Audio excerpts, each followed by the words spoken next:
Devin Williams to send this one away for Crown. And let's roll from Macaulay Stadium, a short squib kick that's picked up right near the 30-yard line.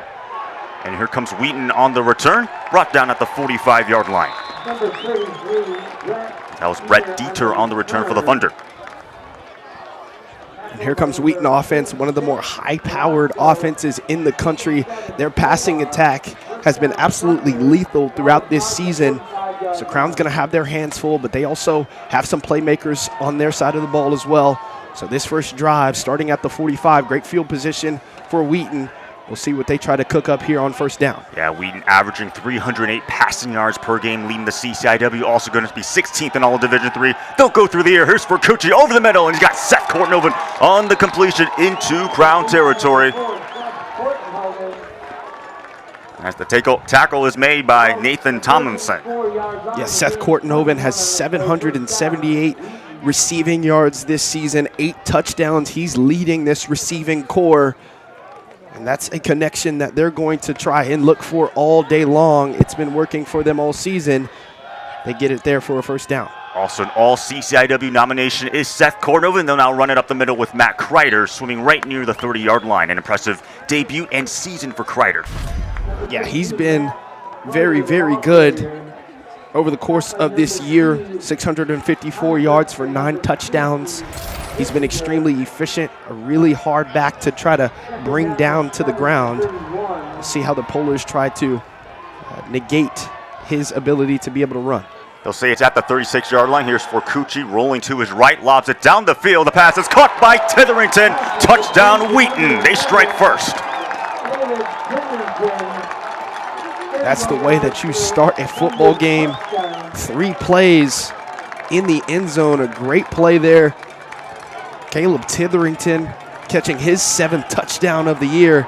And just like that, in the blink of an eye, the boys in blue are up on the board. For Mark Vercucci, that is passing touchdown number 29. He is 2nd in the CCIW, 16th in all of Division III, entering Saturday in passing touchdowns. Mateo Jesh, the kicker on for the extra point. High snap, handled by Josiah Smith. And a line drive, it is good.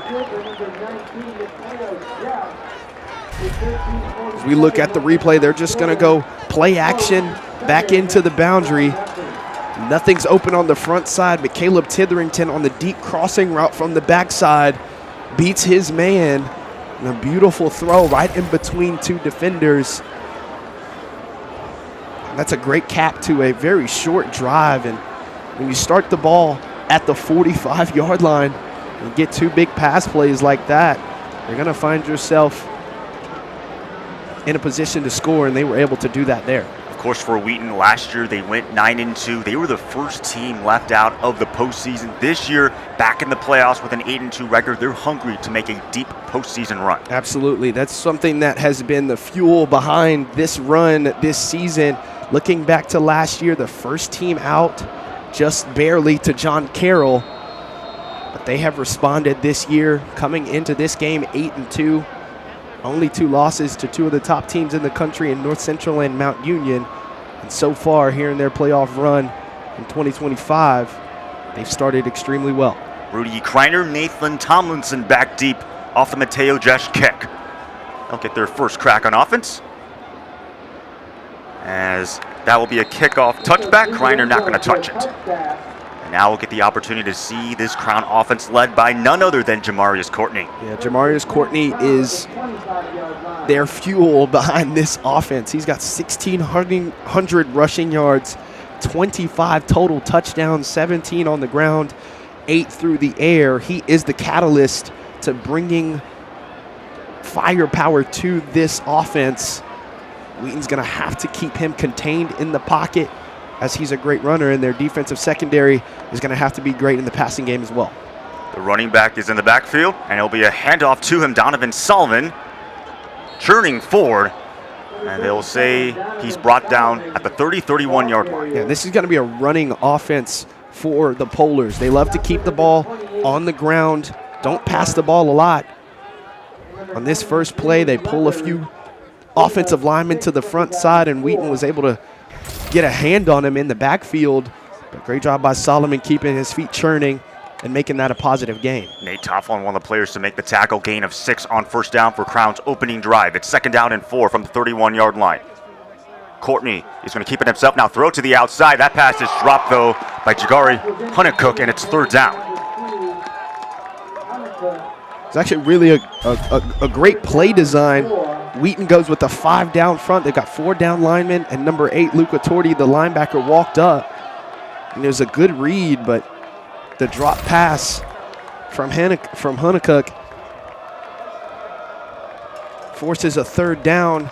And this is a place where Crown's offense has to be able to stay on the field. They are only 34% on 3rd down conversions throughout the entirety of the year. If they want to win today, they've got to be better than that. Yeah, that's 4th out of the UMAC, 135th in all of Division III. Courtney with some pressure from Johannick. Courtney devoured.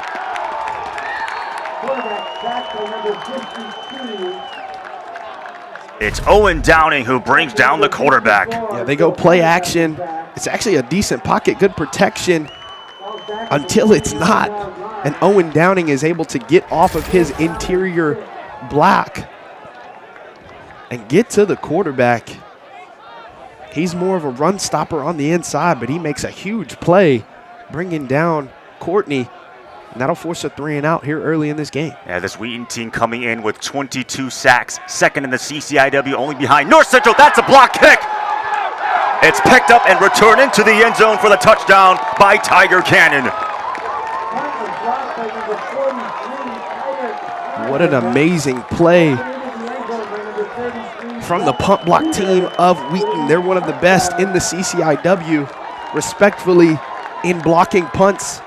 They've blocked a few already this year, and Tiger Cannon, the 5th-year senior, making a huge play for the scoop and score off the punt block. I think I got too excited. It was Tiger Cannon who blocked it, and here is Josiah Smith looking to keep it himself right up the middle. Does he have the 2-point conversion? No signal yet.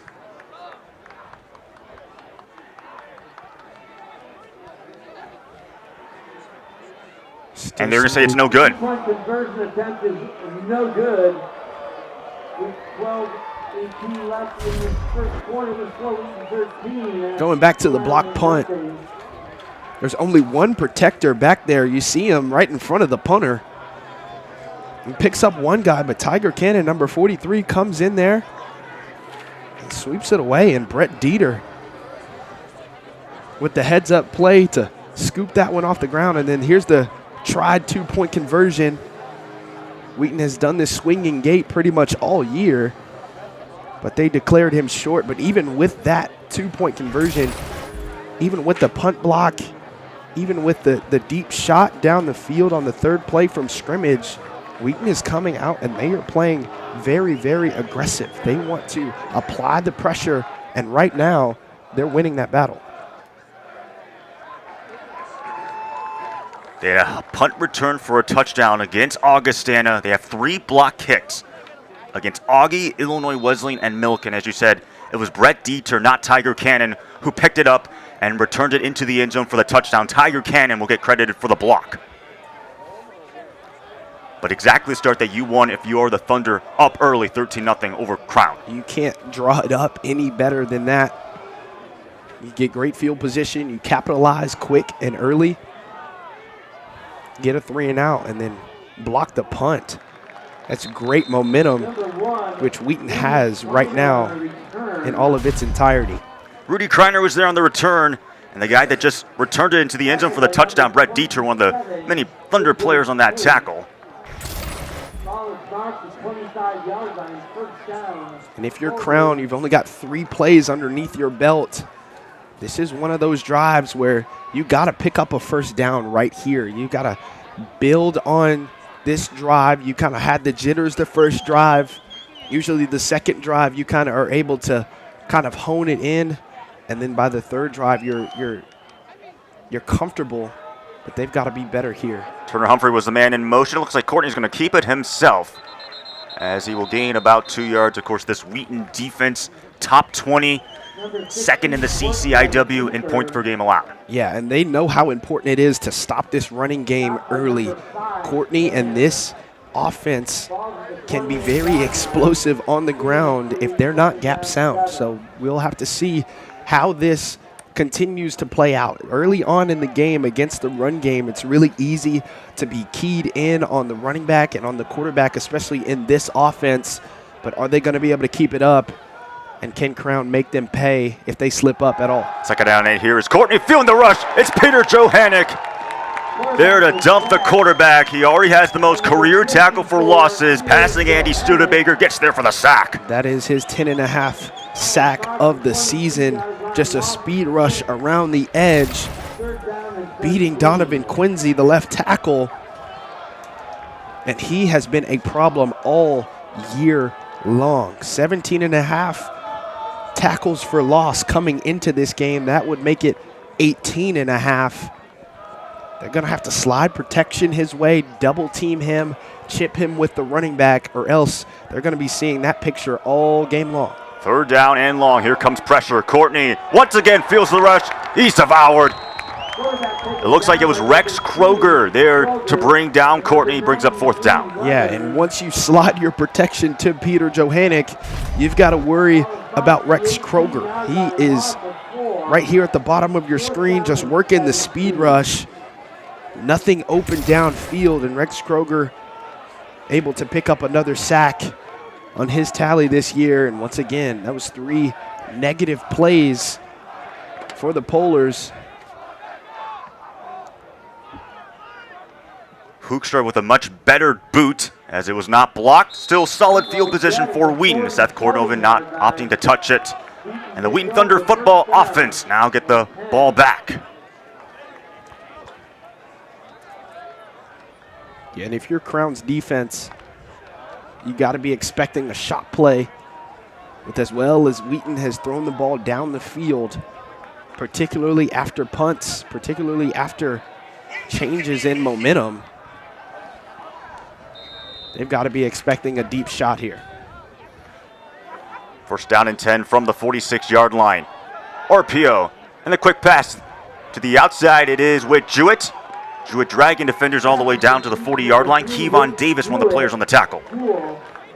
With Jewett, 4 touchdowns on the year. But just on the quick slant route on the RPO, that's something that Crown's defense is okay with giving up. They're just trying to stay on top of everything so that they don't get beat deep. Jewett coming in this game, 19 catches, 246 yards, and 4 touchdowns. Seamus O'Connell is in the ballgame. That pass high for Seth Courtnova, and looks like he does have the catch. Across the 35-yard line. In fact, they'll mark it right there. Crown defensively has to try and find a stop and figure out what they're going to do defensively to try to stymie this offense. Gain of 6. Ball is officially spotted at the 34-yard line. Kreider on the carry, devoured and dumped by Jacalen Roy, an impressive freshman for the Polars. Yeah, he's playing well above his years right now. He's leading the team with 65 total tackles. He's got 7.5 sacks coming into this game, playing down as a defensive end, but only at 6 foot 190. You'd think that he would be swallowed up by blocks, but he has been playing exceptionally well all year long. He makes a great play there. He's going to have to continue to have a great day. The UMAC co-defensive player of the year out of the conference. 3rd down and 8 from the 38 for Cucci. And he's got a completion. It's Caleb Titherington, tiptoes down the sideline before he's pushed out of bounds by Eddie Hallowanger. And the game plan looks to be like Wheaton wants to attack the outer perimeter underneath. Crown showing a bit of a exotic look. Defensively, that's what they want to do. This defense is almost boneless. They are kind of all in different spots. But Wheaton has scouted them really well, and that's a 3rd down conversion. Orbit motion is Titherington, another RPO, and for Cucci, does he have Courtnoven? It looks like he has the reception, and he'll set up 1st down and goal.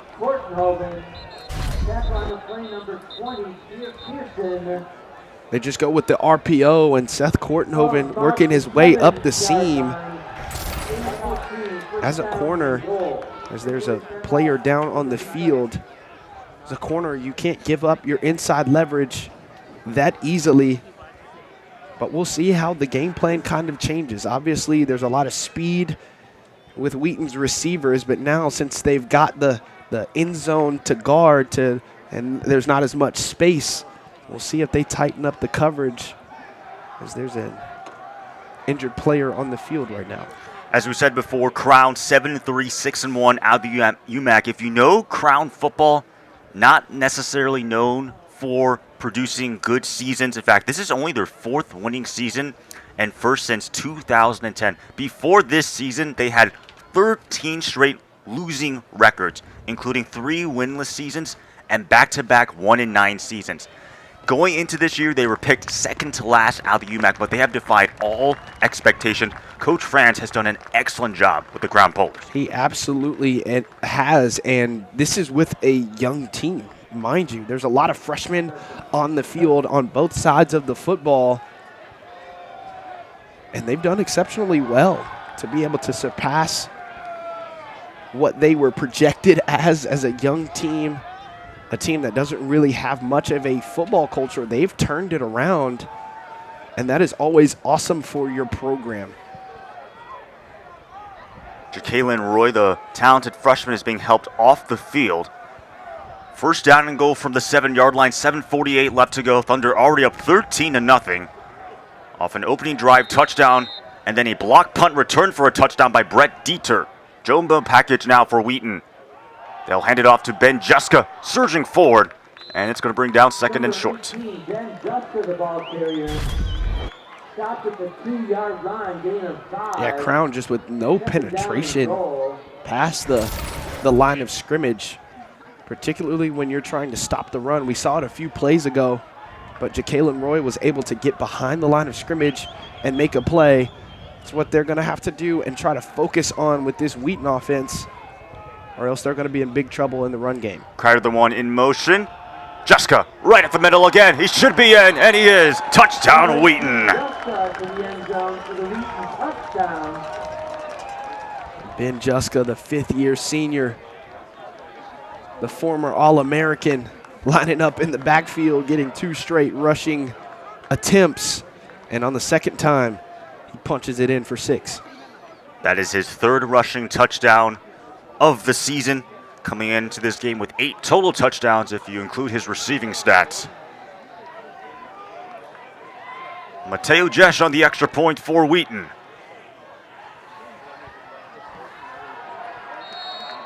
And it is good. Thunder up 20-0 already in the first quarter with 7:07 to go. And this has been such a fast start. But this is just a direct run. They motion out wide and then hand it up the middle. Just a simple inside zone play. And he barrels his way into the end zone. And again, Wheaton has been firing on all cylinders in every single facet of the game. It seems like the game has just started, and they've scored 3 different times already. The Polars really have to go back to the drawing board, see if they can find some success, reevaluate their scout on Wheaton's defense, particularly coming up on this drive, so that they can try to sustain a drive and get points on the board.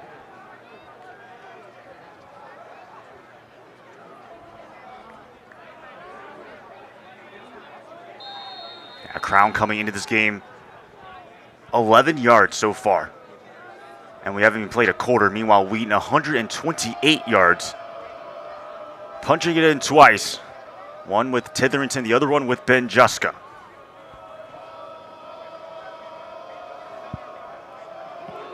Just to send it away. It'll be Rudy Kreiner on the return.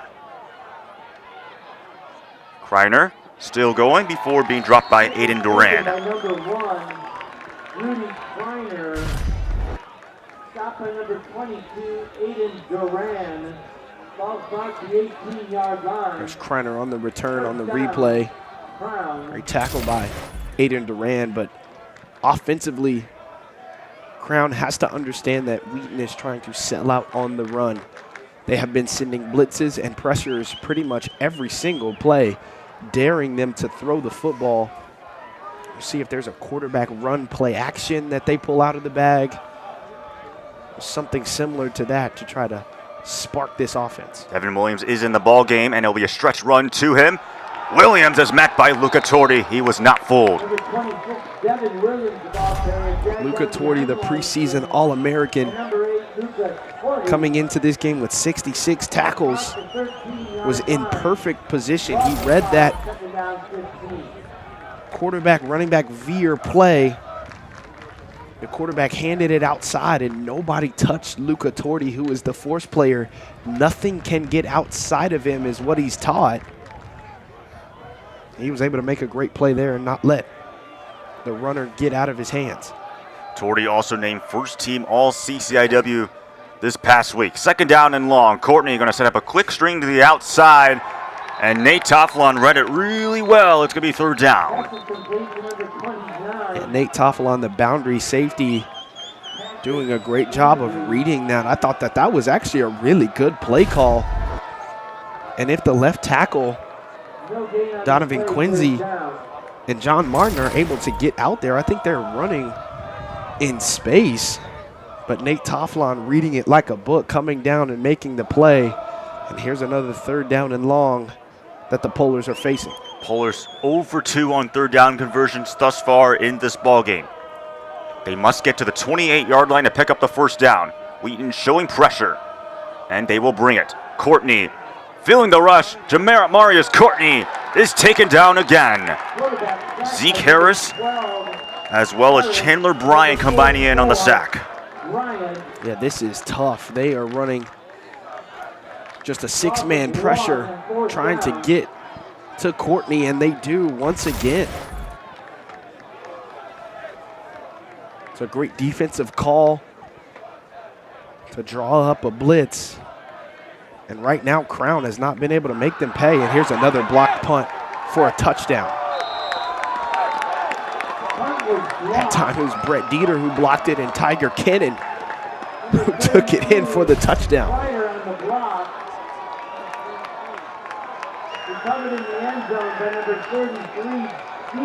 They send the dogs again. Number 33, Brett Dieter, gets his hands up. Tiger Cannon scooping up the loose change.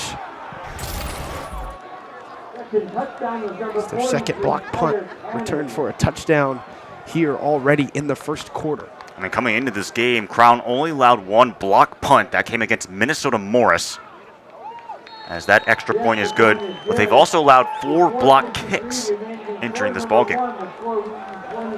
Yeah, special teams is so important, especially in the playoffs. I mean, look at how this has flipped the momentum. This has completely turned this game upside down. There's 2 touchdowns that Wheaton's offense hasn't even been on the field for.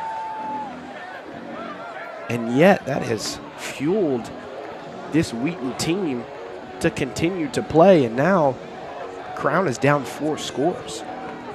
Of course, for Wheaton, as we said, Crown's coming to this game with their first playoff appearance. Meanwhile, for Wheaton, 15th playoff appearance, their 5th and 6th season. We'll get a little bit further once we get into this game about some of the playoff disappointments that they've had. But as we said before, Wheaton is hungry. Not only do they want to beat Crown today, but they also want to have a date with Wartburg. Yeah, they absolutely do. And a lot of these guys were on the team 2 years ago in that heartbreaking loss to Wisconsin Whitewater after being up 14 at halftime, giving up that lead, and then barely missing the playoffs last year. A lot of these guys are hungry, and there's a seniority right now that is showing its head for Wheaton.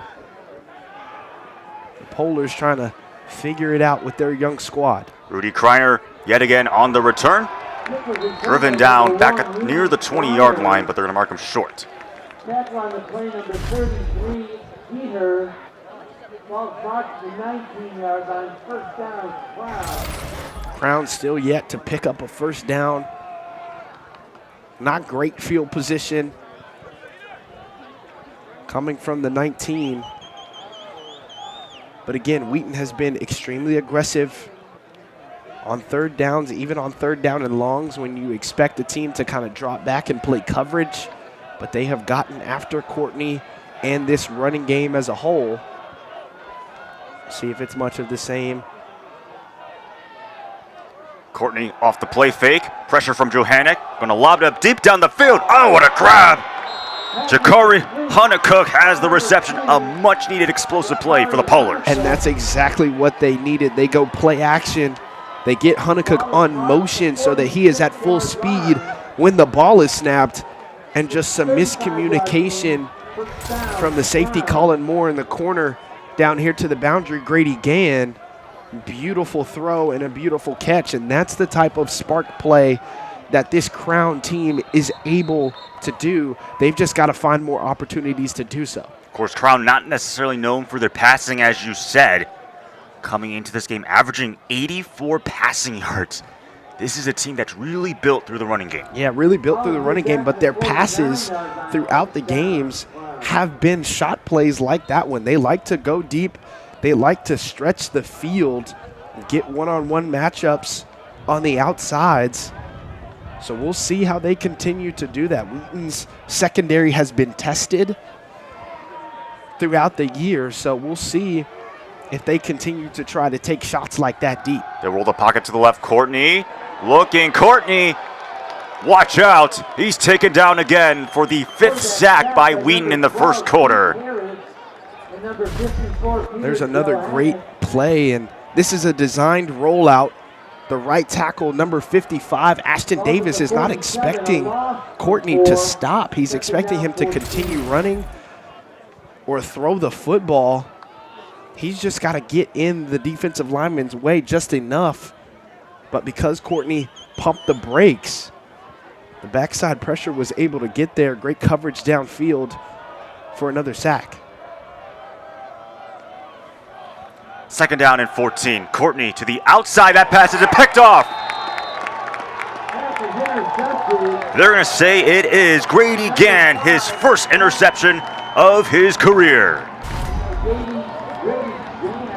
You have to be really, really careful throwing the ball to the short side of the field underneath when they're playing a cloud coverage. That's what Grady Gann was in right there. He's playing the hard flat.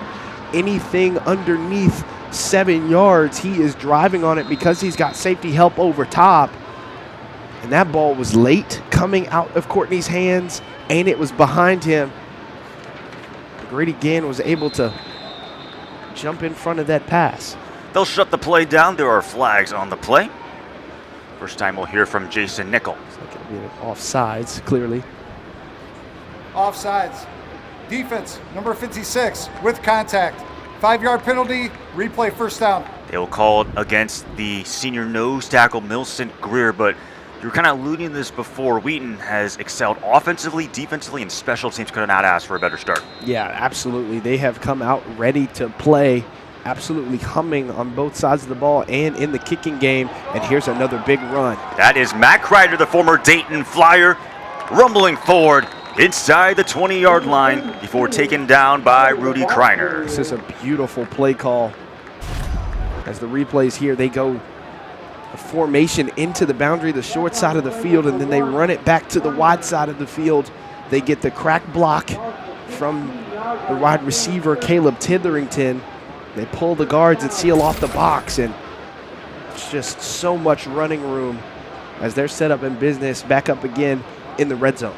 Ball spotted at the 16-yard line. RPO for Cucci as with Jewett.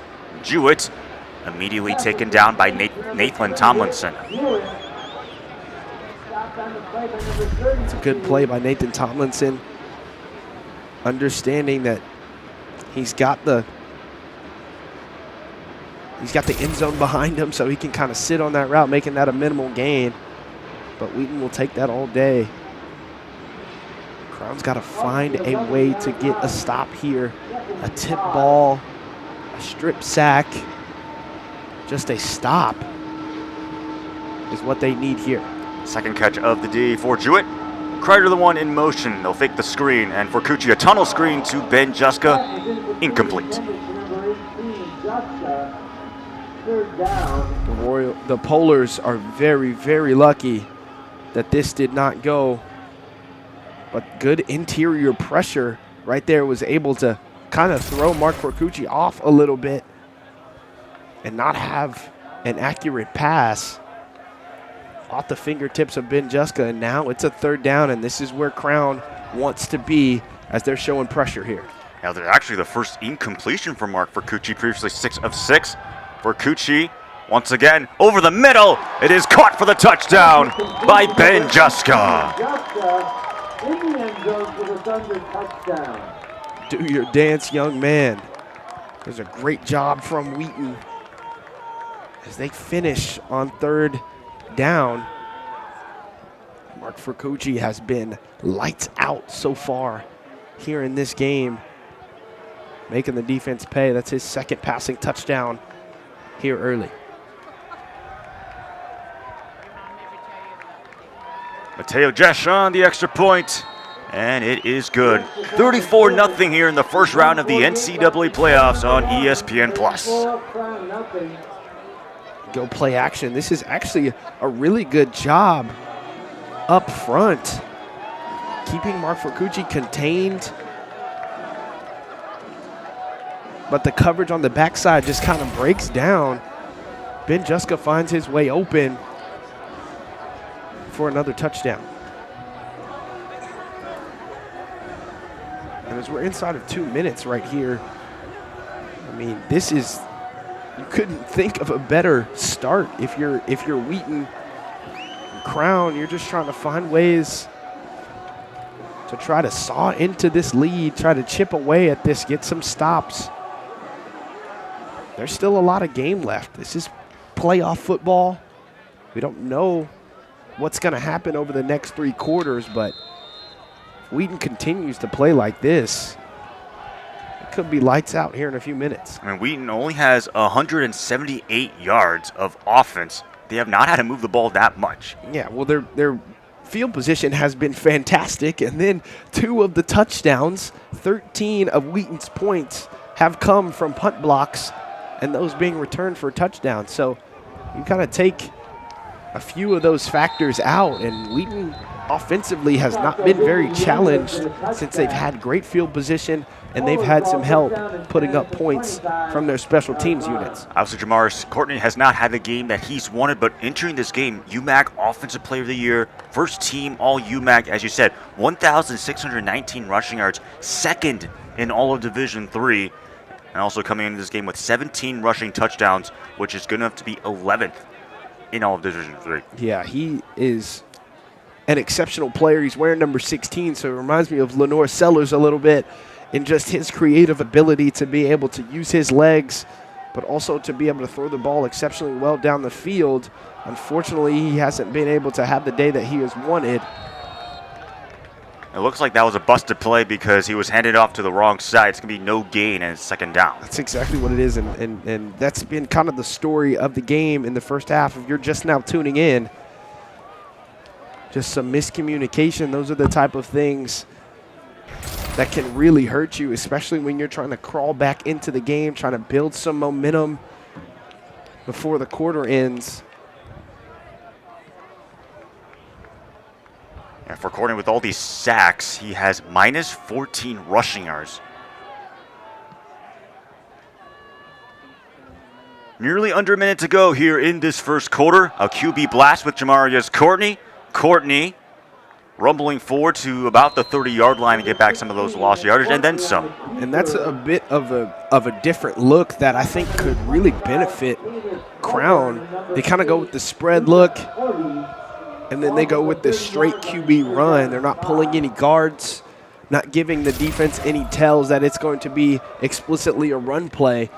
Maybe they'll go back to that a little bit more, try to spread out this Wheaton defense because they've just been packing the box and keying in on the run game on early 1st and 2nd downs. Crown still looking for their first 3rd down conversion. They are 0 of 3. 7 on the play clock. Courtney out to his right, now steps up. He's going to look to take off and run. Jamarius Courtney plowing ahead, and he's got the 1st down with forward progress. It's going to mark that at the 39-yard line.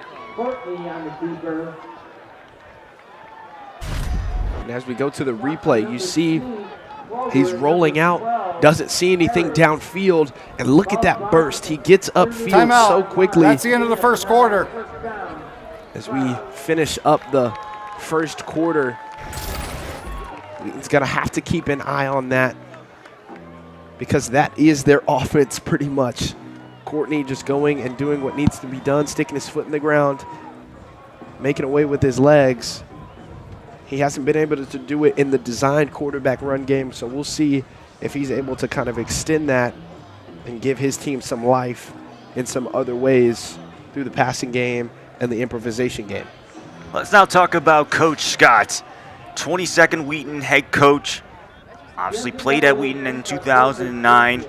You've called him an incredible coach. You have had the honor of playing with him. What makes him such a special coach? Yeah, well, he is an offensive genius. When it comes to the X's and the O's, he knows how to manipulate defenses. I think our offense here at Wheaton is one of the deepest in the entire country, just in terms of how many motions, how many shifts, how many different things we can do out of so many different formations. It's a lot mentally, but when you get to that point of being on the same page with Coach Scott and what he has designed this offense for, it's really great. 5th season with Wheaton, 45-11. At one point had 4 consecutive playoff appearances. First Wheaton coach to ever pull that feat off. Started the second quarter here in this first round of the NCAA playoffs. Owner will take on Wartburg. From the 39-yard line, Courtney's going to keep it himself on the option, but he is belted back for a loss of 1.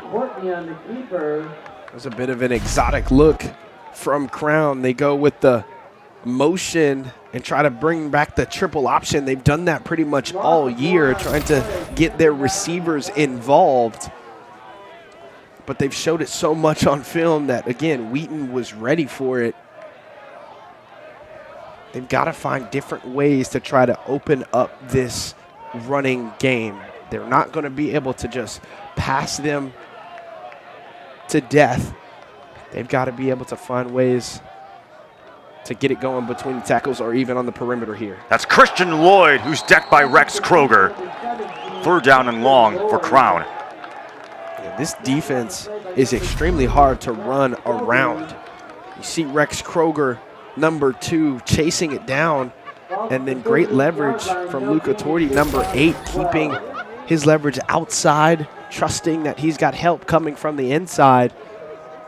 There's nowhere for them to go on that run, and they're still hunting for. Actually, they just converted on the 3rd down right before the quarter ended, but they're looking for another one here so that they can keep this drive alive and get their defense some more time to rest. Roll the pocket to the right. Courtney now is going to step up and run. He's got a lot of green grass, and he'll get the 1st down.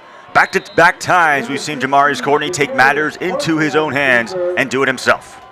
Yeah, Wheaton goes with the blitz once again, but since he's moving already in the pocket, he's able to find space and just stick his foot in the ground because there's so much green grass. That's something that Wheaton is going to have to watch out for, because on 3rd downs they've just been sending the house and playing man behind it. But if Courtney can get past that initial rush of those 5 defenders, of those 6 defenders that are blitzing, there is no one left in the middle of the field. Could present some big play opportunities. He now has 17 rushing yards with all that. Courtney keeps it himself. Jamarius Courtney finds a pile of Wheaton players, maybe a gain of 2. We'll take a second to look at this Crown offensive line. At left tackle, they've got Quincy, who is at 260 pounds, standing at 6 feet. John Martin is 6'1", 290 at left guard. Steven Ramirez, 5'7", 260 in the center spot.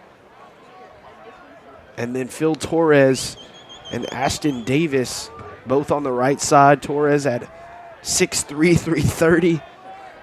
And Ashton Davis, 6'3", 300 pounds. This is not a small offensive line, but they've got to find a way to get a push up front. 2nd down and 7. QB keeper Courtney breaking 2 tackles. He's still going. Low on the shoulder. Right on Joseph Bracey, right near the 1st down sticks, and it looks like they'll say it's 3rd down. Yeah, this was interesting that instead of leaving the defensive end unblocked, they double team Peter Johannick and leave Maxton Leathers, the interior defensive tackle, unblocked. And Courtney is able to get around him. Usually teams like to read the outside defensive end so that they can have runs straight up the middle that are blocked up. But a good wrinkle in their running game that allowed Courtney to get outside. Great blocking there and sets them up with a 3rd down and short. Brown has converted on their last 2 third down conversion. Here's Courtney keeping it himself. Jamarius Courtney dragging Luca Torti with him. He's got yet another 1st down. And this is the type of Polar's offense that we have seen throughout the season. This is what they want to be, getting downhill. You see big number 69, John Martin. Big number 75, Phil Torres, pulling both of the guards to get them out in space to block for Courtney. He picks up the 1st down, and now they're sniffing the red zone. And after 2 1st down conversions, or 3 1st down conversions on this drive in totality, they're trying to put points up on the board, and they've got some momentum right now. For Jamarius Courtney, he's had a 100-yard rushing game in every game but one, as he'll keep it himself. Caleb Coburn first to meet him. Number 16, Courtney with the ball. Caleb Coburn, number 25, right on time, making a big play. He is their will linebacker, and he is on the field to stop the run. 59 total tackles coming in to today. And he is an absolute headhunter on the defensive side of the ball for Wheaton. It's a good stop on 1st down and 10. Coburn Jr. out of Palm Harbor, Florida, playing in his 20th game. A little surprised that he was not named all CCIW this past week. It's 2nd down and 10 from the 33-yard line. Courtney, it's going to be a handoff, as Zeke Harris was one of the players to meet Devin Williams. Devin Williams, the ball carrier. That's a really good job from Grady Gann, number 5, the corner down here to the boundary. They're trying to run an exterior run play. But look at number 5 setting the edge, turning that ball back inside, and great pursuit from the interior of the box to keep that to a very minimal gain, only a gain of 2. So now 3rd and 8. Crown's been pretty good on 3rd down conversions in this drive. And honestly, this has been their best drive. Long, sustained, they don't want it to end, and Xavier, this might potentially be 4-down territory. It has to be, just as long as you don't have any negative plays here, no sacks. Courtney rolling out to his right. Jamarius Courtney off his back foot, lost for the end zone, and the pass is it caught for the touchdown? It is. That is Christian Lloyd, his 3rd receiving touchdown of the season. What a spectacular catch, and Crown's finally on the board. What a play, what a catch from Christian Lloyd. Crown was able to pick up some key 3rd down conversions to keep that drive alive. And they find a way to get into the end zone just over the hands of Colin Moore. The extra point is good. Ryken Hoekstra converts on the extra point. Let's go back to the replay. That was incredible. Yeah, so they go play action once again. They roll him out. And nothing's really open. This is double coverage. That ball was in the air for a long time. And as I was watching it, it looked like Colin Moore had a really good beat on it. He had great leverage over top, but just stopped moving. Misjudged it a little bit. And coming from number 24, he's got 6 interceptions on the year. I thought that one was going to be his 7th, but Christian Lloyd tracking that ball down. Great concentration, not allowing that fall to deter him from catching the ball. And Crown has found their way onto the board for their first 7 points of the game. His 2 other touchdowns came against Minnesota Morris as well as Northwestern. But a much-needed score by the Polars to avoid that goose egg. And you never know the defense, one of the best out of the UMAC, as that is going to be a kick out of bounds and a penalty. He thought those out of bounds. Seem to be some extracurriculars on the field. Get the free kick out of bounds sorted. So we go down to the field.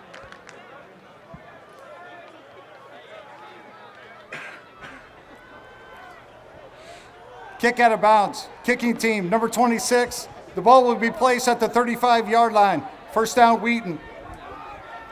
So now Wheaton's offense coming back out onto the field. And of course, Mark Vercucci, he's been an excellent quarterback in the CCIW. The only problem is that he's been overshadowed by two other quarterbacks the last 2 years. Of course, North Central, Luke Lanen and Garrett Wilson.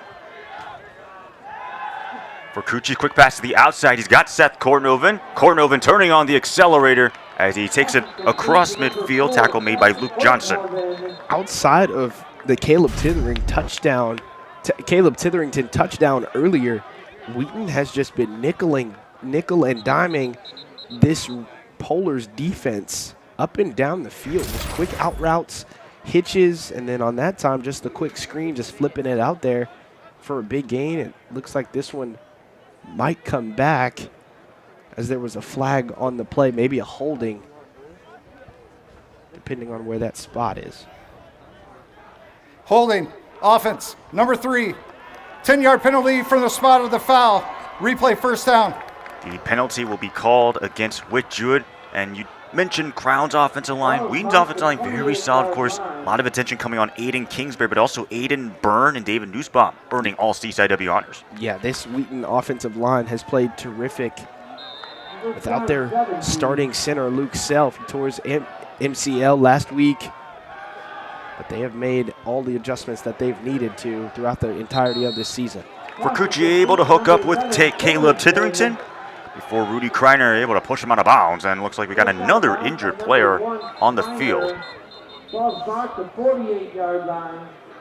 Nelson Greer a little bit slow to get up, but he's able to walk on his own power for now. Injury timeout for the defense. Please reset the game clock to 8 minutes, 8 seconds. Thank you. You know, when the all-CCIW list came out, the players I expected got on the list, but one guy I did not really expect, Riley Howard. What makes him such a special player for Wheaton? Well, even though he's not always catching the football and taking it up the field, scoring a ton of touchdowns, he is an absolute bruiser in the running game and in the passing game. See him lined up in the backfield right now, but he is a primary blocker, and he does a really good job at what he does. Vercucci lob pass to Caleb Titherington. A great breakup by Jalen Gray, the freshman out of Monroe, Louisiana, second-team All-UMAC. Yeah, Jalen Gray with a beautiful pass breakup. Mark Vercucci all day to throw, but that pass was behind him. He's trying to throw the field corner route, which is one of the harder throws to be accurate with. But Jalen Gray coming in, the freshman, only at 5'11", 175, but he plays very big, 58 tackles on the year, along with 2 interceptions. He makes a great play right there. Of course, this is the #1 total defense and #1 scoring defense out of the UMAC, giving up an average of about 19 points per game. Here's Malachi Jones on the catch, turning it upfield. He's got a first down and a lot more. Taken down right near the 30-yard line by Kreiner. Yeah, the Polar structure on the back end, if you've been watching how they line up, it's never the same on every single play, and sometimes that constitutes for some receivers just running wide open. If there's some miscommunication, that's what happened on that play. Malachi Jones making him pay. Riley Howard, the one in motion.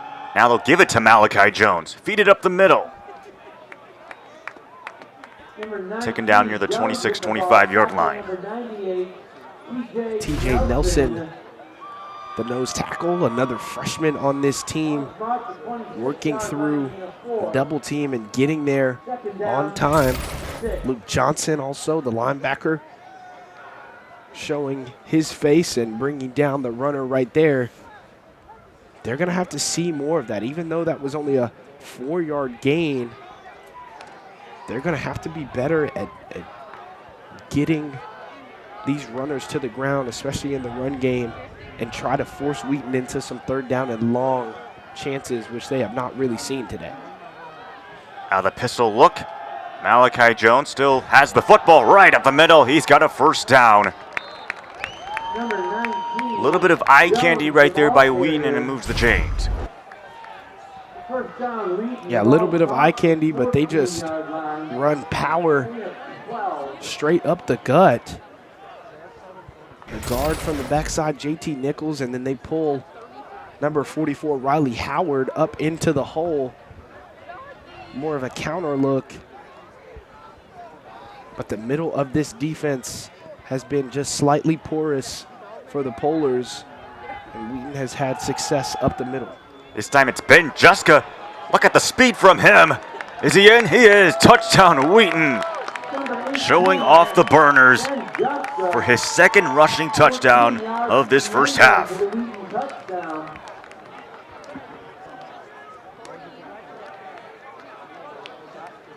Wheaton with another explosive drive. That time just walking the ball all the way down the field through the running game. Talked at the top of the broadcast of how good their passing game is, and it is, but they can also get it done on the ground as well. They did it there. 6 more points for the Thunder. Mateo Jesh adds on the extra point, 41-7. A Wheaton Thunder lead. Back to the go back to the replay. Got Ben Juska in the backfield. Looked like they had him initially.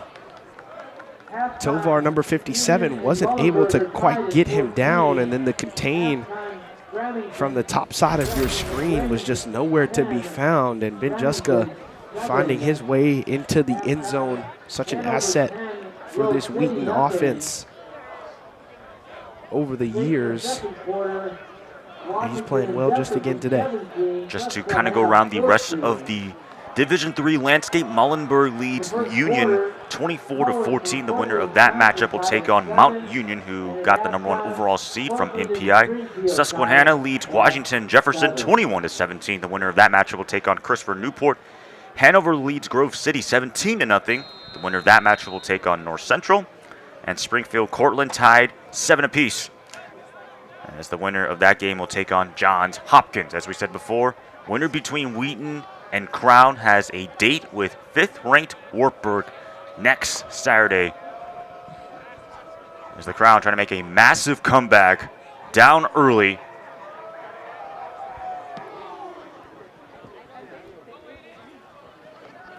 And here is the return by Crown. And there's also a flag right there on the play. Looks like there might either be a block in the back or a hold. This will most likely go against the Polars and pin them down even deeper within their own end. Dallas Jahari Hunnicook on the return. Don't really expect him on the return. Normally it's Rudy Kreiner. During the return, illegal low block. Return team, #1. Half the distance to the goal, first down. So Rudy Kreiner guilty of the penalty.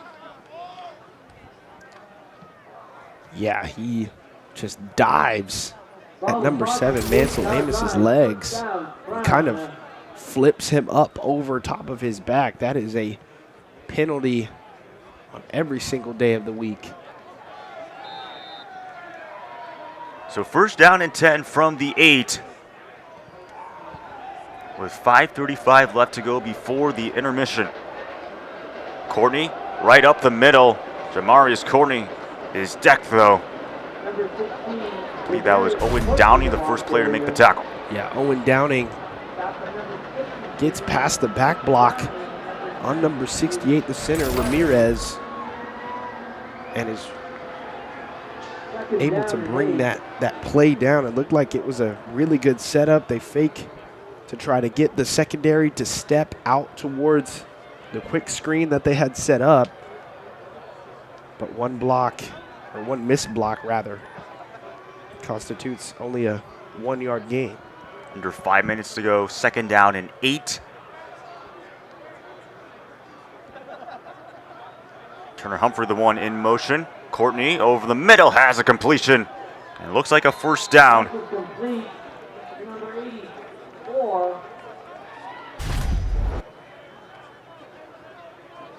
We go back to the replay.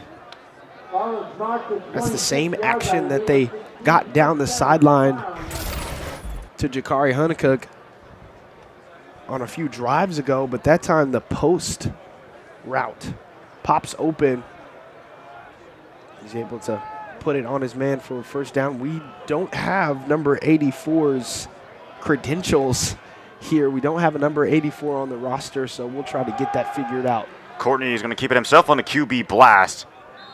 Rex Kroger, one of the Wheaton players, on the tackle.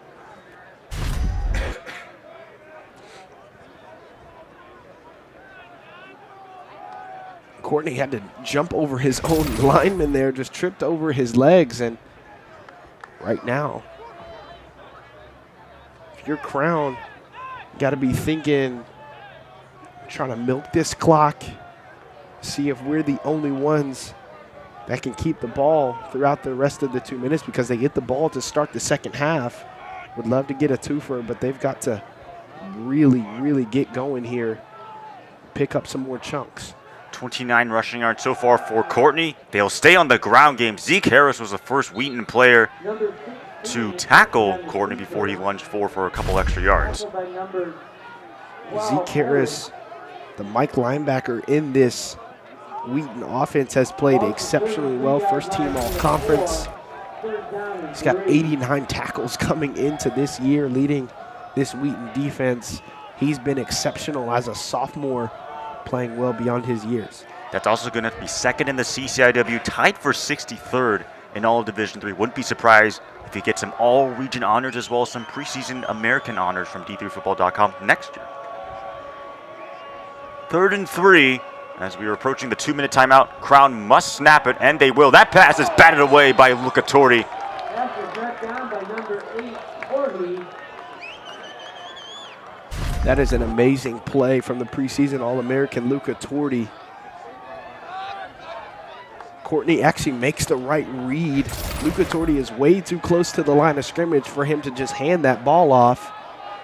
And the hitch route was wide open, but he makes a heads-up play. He sees that Courtney is rearing back, trying to throw behind his head, and the active hands get up and bat that ball down, which would have been an easy 3rd down completion. 2 Wheaton returners are on for the return. Colin Moore's the one who takes it. Able to bounce off the tackle as Colin Moore bursting down the sideline. They might have ruled him down way earlier than they did at the 49-yard line. So Wheaton's offense once again gets good field position.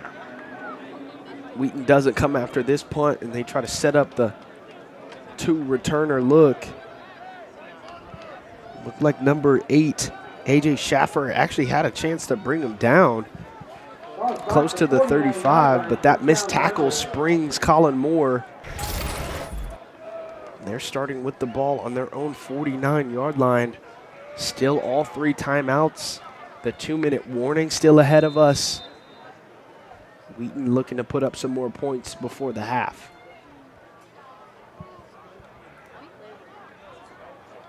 Matt Kreider in the ball game, and they will give it to him. Surging up the middle into Crown territory. Kevon Davis, the second-team All-UMAC, was the first one to touch him as he continues to surge ahead. And one of the reasons why Wheaton has had so much success offensively has been because of... That's the 2-minute timeout. We headed to the 2-minute timeout. The Polars' defense is a little bit different. They have a lot of defensive backs on the field, and they kind of allow them just to roam wherever. That can leave a defense gap sound or not gap sound when run plays like that come their way. And it's been able to run the ball effectively. They haven't even really had to stretch the ball down the field because of their efficiency underneath. The running game so far has been stellar for the Thunder. Yeah, Wheaton only with 72 rushing yards so far, 69 net yards if we include the lost yards. But Mark Vercucci, only 11 of 13, 160 yards and 2 passing touchdowns through nearly 2 quarters. He hasn't had to do very much. Obviously, over the span of the second half of this regular season, he has been on fire, through for 6 touchdowns last week against North Park. But like we've been saying, the run game here offensively for this Wheaton College offensive line and for their running backs, even the tight ends, including Ben Juska, who has 2 rushing touchdowns today, have been on full display. And the Polars don't really have any answers for it right now. So 2nd down and 3 after we eclipse the 2-minute timeout. Kreider on the carry, right up the gut.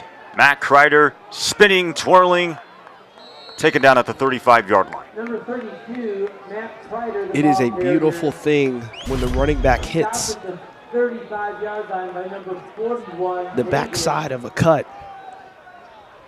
First down. You saw that play was designed to go to the left, and the Polars actually were doing a great job of being gap sound, but he hits the back cut on the back door and finds great space. Off the play fake for Cucci, right over the middle, and it somehow holds in Ben Juska.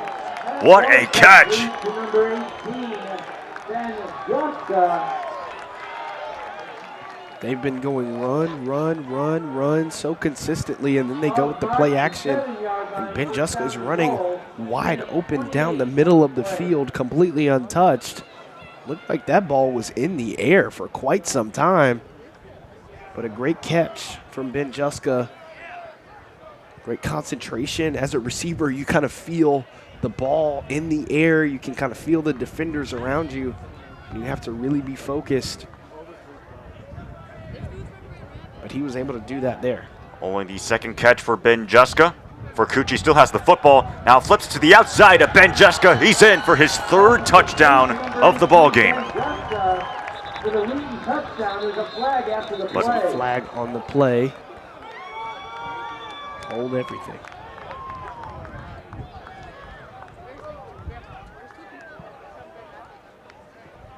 As the referees deliberate.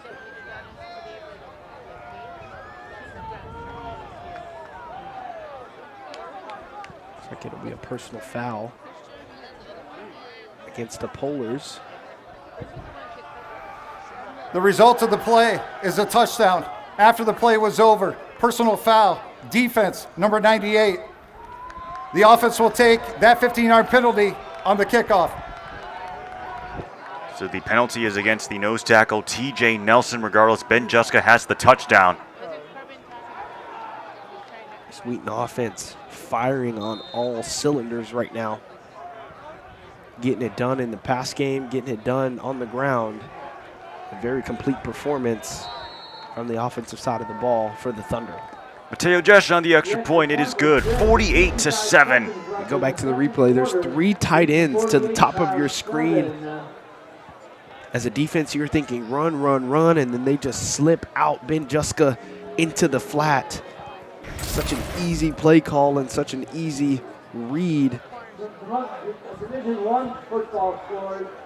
Wheaton capitalizes once again on the short field position after getting a stop. And they continue to add to this lead. 31, Stanford nothing. Miami 20, Virginia Tech 3 at half. So I just said Ben Juska has 3 touchdowns. He actually has 4 in the first half, 2 rushing and 2 receiving.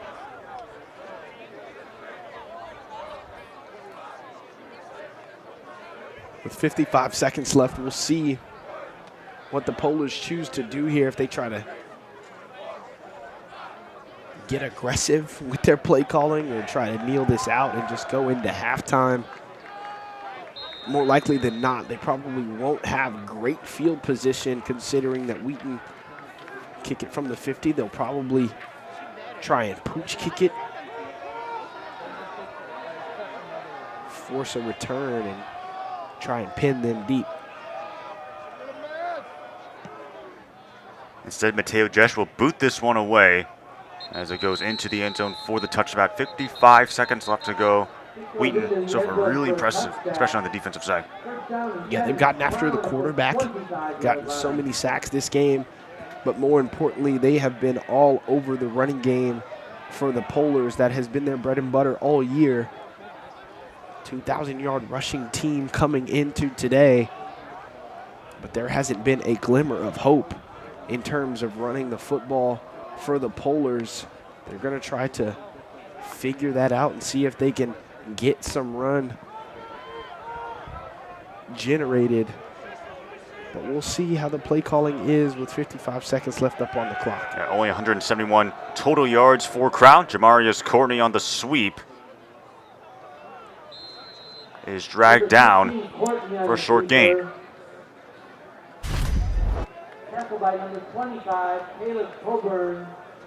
You just go with the quarterback blast once again, trying to get outside. That's one of those plays where if you break it wide open, then you can kind of consider trying to get extra points, but it doesn't seem like they're in any hurry. So they'll probably get one, maybe two more plays off if they want. Courtney, this time a handoff right of the middle to Devin Williams. Doesn't get that much, brings up third down, but Crown in no urgency to run one more play. I think that will end the quarter in the half. So the Wheaton Thunder, That's the end of the first half. here in this first round coverage on ESPN Plus, they lead 48-7. Xavier, your thoughts entering halftime? Wheaton has came out humming. They are playing well on offense, defense, and on special teams, controlling the run game while they're on offense and while they're on defense. That's put them in a great spot. And obviously they've had some help from the kicking game as well. They've been playing really well on all facets. Yeah, special teams contributing with 2 touchdowns. We'll bring you the start of the second half after these messages and word from ESPN Plus. Welcome back to the start of the second half here in first round coverage of the NCAA Division III playoffs. The Wheaton Thunder have a 48-7 lead over the UMAC champs, the Crown Polars. The winner of this matchup will take on 5th-ranked Wartburg next Saturday in Iowa. Alongside Xavier Jones, I'm Aiden Kong. Xavier, overall thoughts on that first half? Wheaton came out firing on all sides of the ball, offense, defense, and special teams. The Polars, who came in as a rushing team, weren't able to do what they needed to do on the ground to stay in this game, and just some big mistakes through special teams have kind of dug themselves in a big hole. Yeah, so far Crown in this ball game has 47 rushing yards compared to Wheaton, who has 85. I mean, first half stats, Wheaton, it's not like they had 500 some odd yards in the first half, and they've had really good field position though, which is why they have such little stats to show for it. Yeah, they were much more efficient as well. Just with the short field, they took advantage of their opportunities, some very short drives, and some big plays on top of that. And for Crown, what do they have to do in the second half to make any sort of comeback and pull off the upset against Wheaton? Yeah, well, offensively, or actually defensively, they've got to be able to stop the run game of Wheaton. Wheaton has not been able to, or not really focused on throwing the ball down the field, but rather running the ball between the tackles. And if they want to get off the field on third down, they've got to be able to stop them early on first and second down in the run game. And then offensively, they've got to find ways to generate big plays. There's been a lot of plays where they have just only been able to get just a few yards. They've had a few chunk plays. One of them was a touchdown, but outside of that, they've got to find a way to generate some more offense on the ground and more particularly through the air, but still protect their quarterback. Let's give a lot of credit to Ben Juska playing in his 40th game. He has not only 2 receiving touchdowns, but also 2 rushing touchdowns through one half. He's been terrific. He had an injury early last year that put him out for the rest of the season, and he decided that he wanted to come back and be a positive influence on this offense, and he has. He's produced today. He's looking to continue to add to that. He's got a great first half so far. For Mark Vercucci, 13 of 15, 198 yards and 3 passing touchdowns. Again, not having to do that much. Meanwhile, for Crown, Jamarius Courtney, their quarterback, 5 of 8, 78 yards, a passing touchdown and a pick. But in terms of the running game, has been only limited to 43 rushing yards. What's surprising about him is that in every game but one, he's gone over 100 yards. And then in 2 games, he went over 200 rushing yards. Wheaton has done a good job limiting his impact. Yeah, he's electric, and Wheaton knows that, and they have been keyed in on the run. They've been sending blitzes. They've been getting designed pressures, and particularly on third down, especially early on in the game, they sent pressure even on third down and long when you're thinking that, you know, a defense is going to kind of back off and just play some zone defense. They have not given him the opportunity to create, get outside of the pocket, and find receivers downfield. They've had a good game plan. They've executed it so far, but towards the end of the half, they kind of allowed some of his more better runs to be had. So they've got to continue to keep the throttle down and keep him contained, or else he'll burn them. Again, the winner of this matchup will take on 5th-ranked Wartburg next Saturday. Wheaton making their 15th playoff appearance, 18-14 overall. Meanwhile, Crown out the UMAC, first ever time winning the UMAC title and making the postseason. Trying to mount what would be an improbable comeback, but they do have the offensive firepower to do it. Crown will receive the ball to start this second half. Mateo Jesh to boot it away. Begin quarter number 3, Wheaton will kick off and defend the west end zone.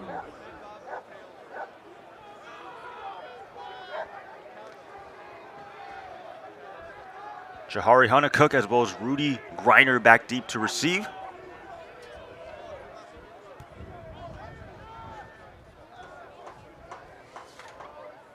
As we are underway to start half number 2. First round coverage on ESPN Plus. And here is the return by Jahari Hunnacook. Take it down right near the 21-yard line. And that is where the Crown offense will start this third quarter. By number 37, Gage Autry. Crown coming Injury in. timeout for the kicking team. Please reset the play clock to 40 seconds. Thank you. Just an injury down on the field, but Crown has had the ball for 19 minutes of the first half in comparison to Wheaton's 10. They've had the ball a lot, but just haven't been able to move the ball consistently. They started out 0 for 3 on third downs. They've gotten that up to 4 out of 8 on third down conversions. They've got to find ways, again, like we just talked about, to generate big plays. Please reset the play clock to 25 seconds. Thank you. If you're just wondering, Gage Autry is the one who was down. He made the tackle and looks like he is okay. Speaking about the Crown Polars, Coach Franz, he's also in his 5th season with the Polars.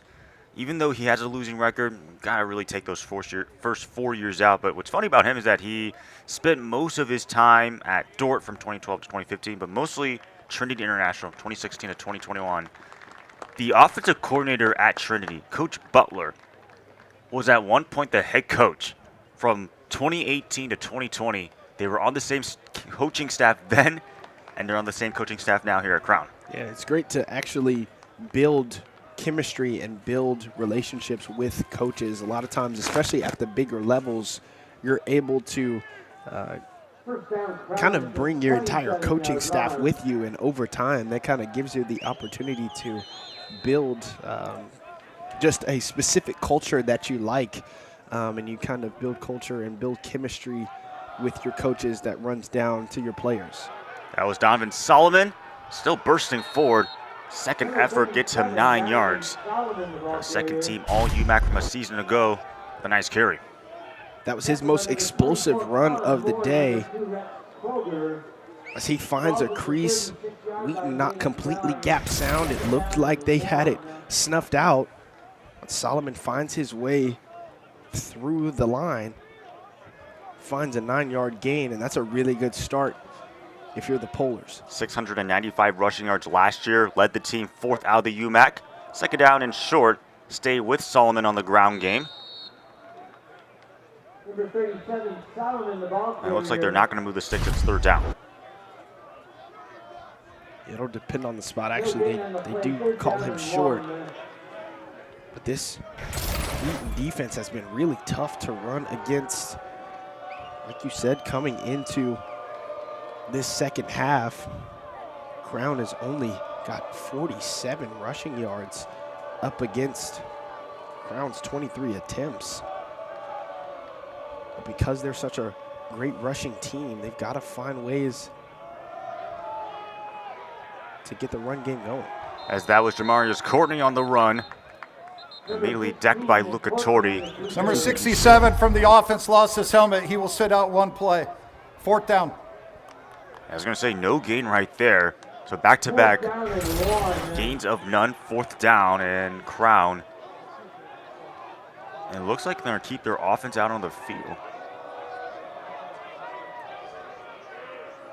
This is risky business, but right now, down 41 points. What choice do you have to make? I mean, every time Wheaton has gotten the ball, they've gotten it relatively in this spot in really good field position. So the Polars going with what do we have to lose? Here, let's see what they draw up. Donovan Solomon in the backfield, and they'll keep it with Jamarius Courtney. I don't think he got there. Chandler Bryant, a TFL, and Wheaton has excellent field position to begin the 3rd quarter. Yeah, Chandler Bryant just moving his way through a block.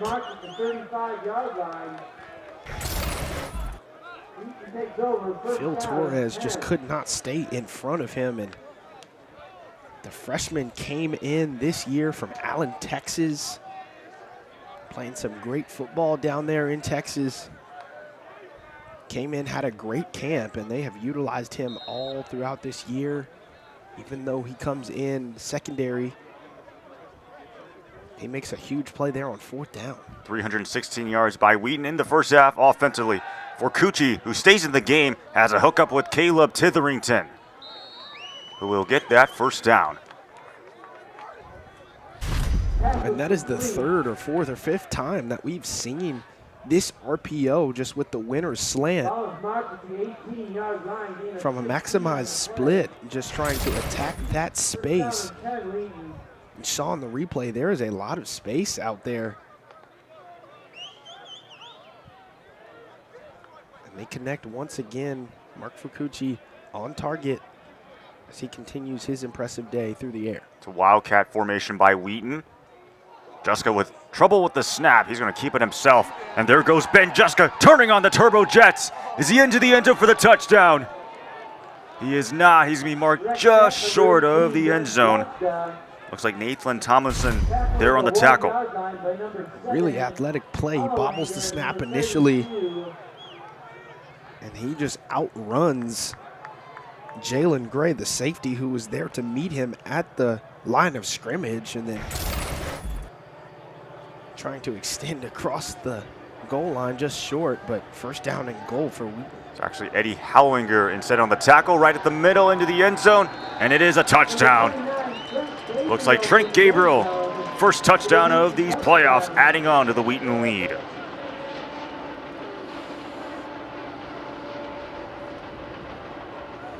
And how about Gabriel? Very impressive end of season against Elmhurst, 12 carries, 102 yards, and 1 rushing touchdown.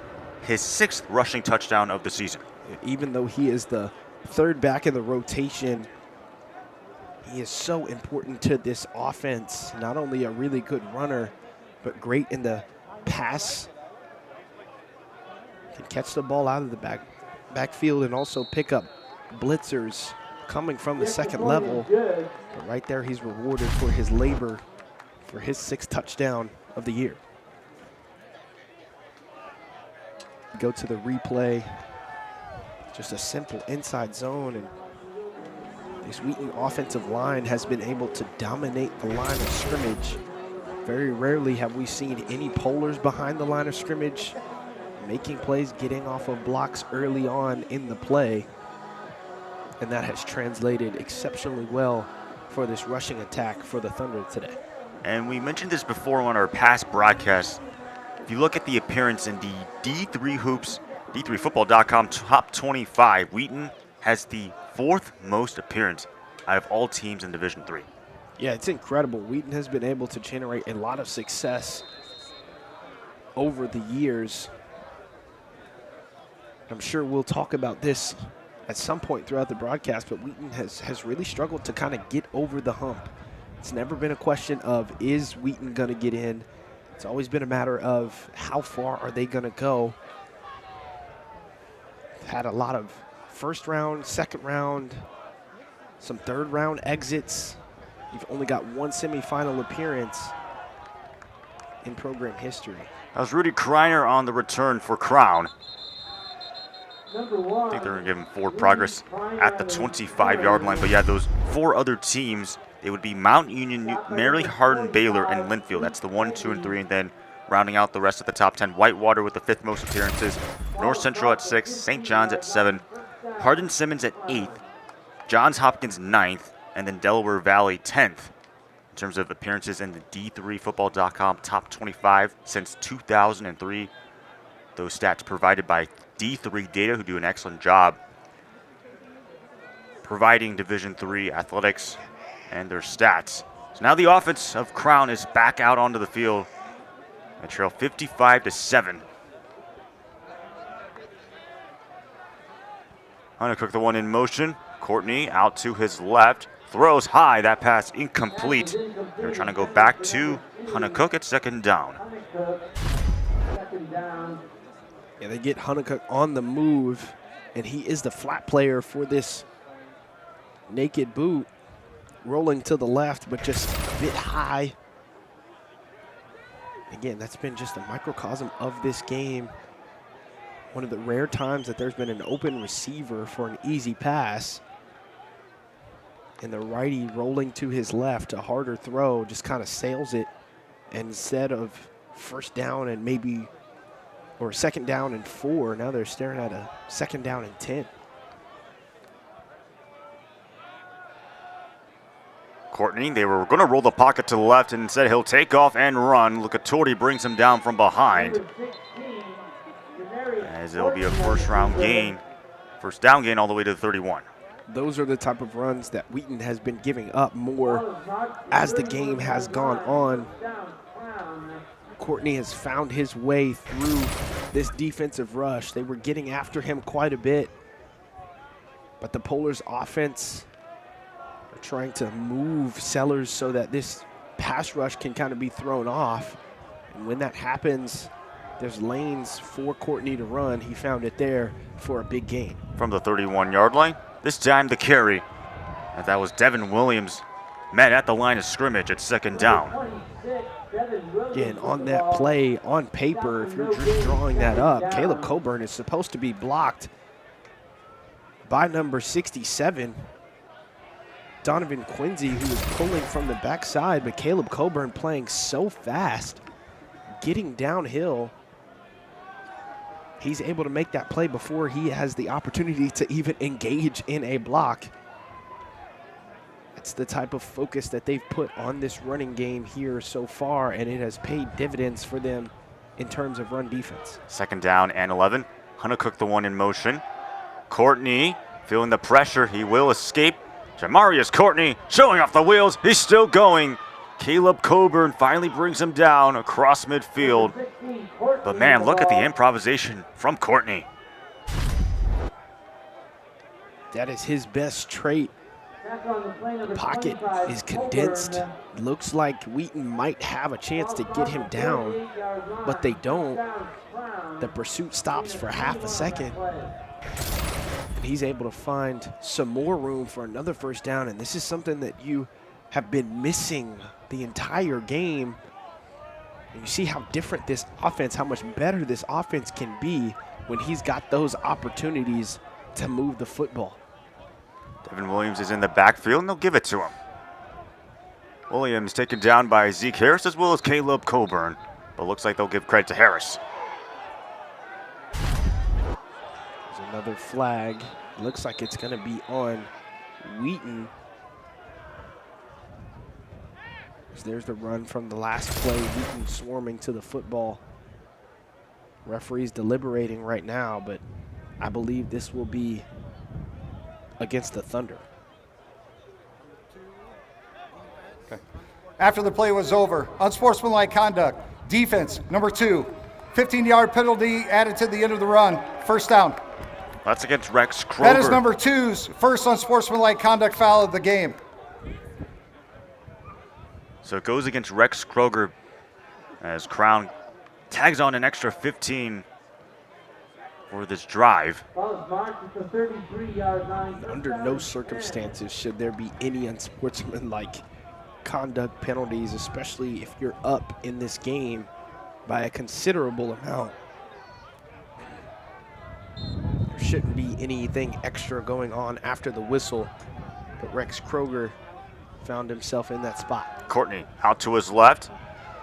Still being rushed by Ethan Brunner as Jamarius Courtney takes off again. Gets up a little bit. Modest gain all the way to the 28-yard line. And it's tough with the sprint out play because, yes, you're kind of neutralizing the pass rush, which has been so lethal for Wheaton's defense today, but it only limits you to one half of the field. And when all of that is covered up like it was on that last play, puts you in a bad spot, but great improvisation skills from Courtney to turn that into a positive gain. They'll credit the tackle to Zeke Harris. He is the leading tackler on this team with 7. 2nd and 5 for Crown. Courtney out to his right, sets up for the end zone. The pass is it caught? They're going to say it is. That's a touchdown for Crown.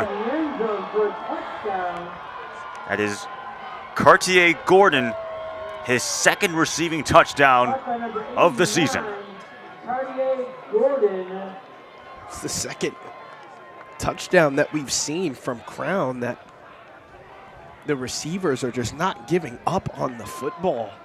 That should have been an interception, but Gordon going up and snatching that football out of the air, that is a beautiful play. And now they've added some to their score here today as there's another flag.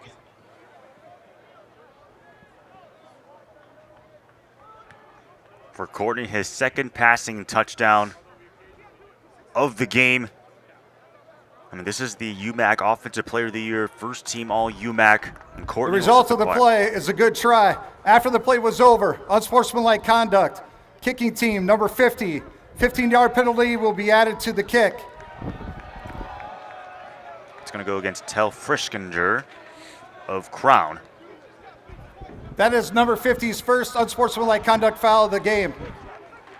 But that thing's being said for Jamarius Courtney, if you know his story, he was recruited by Crown to come play. Instead, he went the JUCO route. He went to Iowa Central Community College. Didn't get as much playing time right there, and then decides, you know what, I am going to come to Crown. What's funny about all of this is that the house that he's at, it's right near his coach's house. In fact, they are next door neighbors of his head coach. That must be a very interesting dynamic, but I'm sure that sets him up to have a really good relationship with his head coach. That's something that's so important, especially at the quarterback position.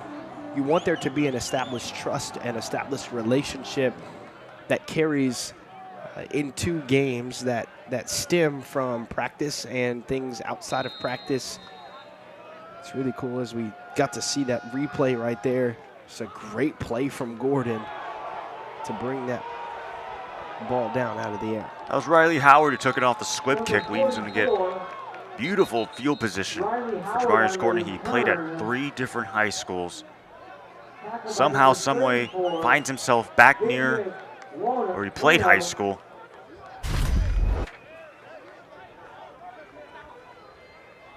Riley Howard taking the return. It feels like we've been saying this all day long, but Wheaton is starting with great field position. Crown goes with the squib kick. Riley Howard takes it back to the 37-yard line. New quarterback in for Wheaton, that would be Seamus O'Connell. Younger brother of Aiden O'Connell. They're going to take some snaps here in this postseason game, given this large lead. Malachi Jones on the carry. He is brought down by Jacalen Roy. Yeah, Jacalen Roy, after going down early in the game with what seemed to be an injury, he's making a play right there. On the play, number 4, Roy. And this is a guy who leads the team in tackles, tackle for losses, and sacks. The UMAC Co-Defensive Player of the Year, 1st team all UMAC, has a promising future. A freshman at Lafayette, Louisiana. 2nd down and 10 from the 37. O'Connell feels the rush underneath to Malachi Jones. Jones still out on his feet. They didn't roll him down. He'll get extra yardage be right near the first down sticks. Seamus O'Connell got the start against Carroll when Mark Fercucci was hurt.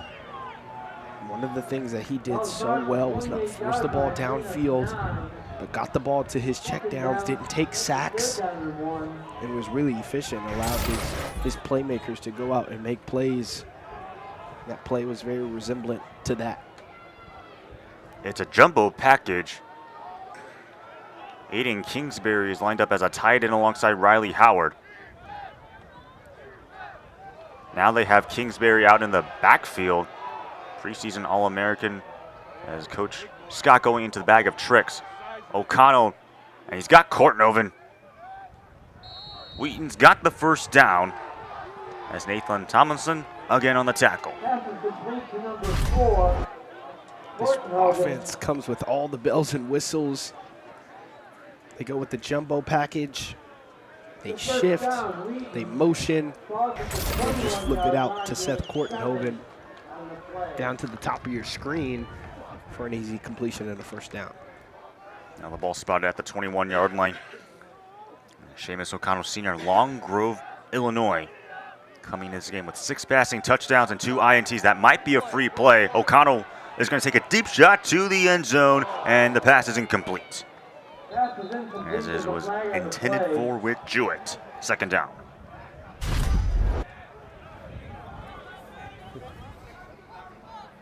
Offsides, defense, number 56, jumped into the neutral zone.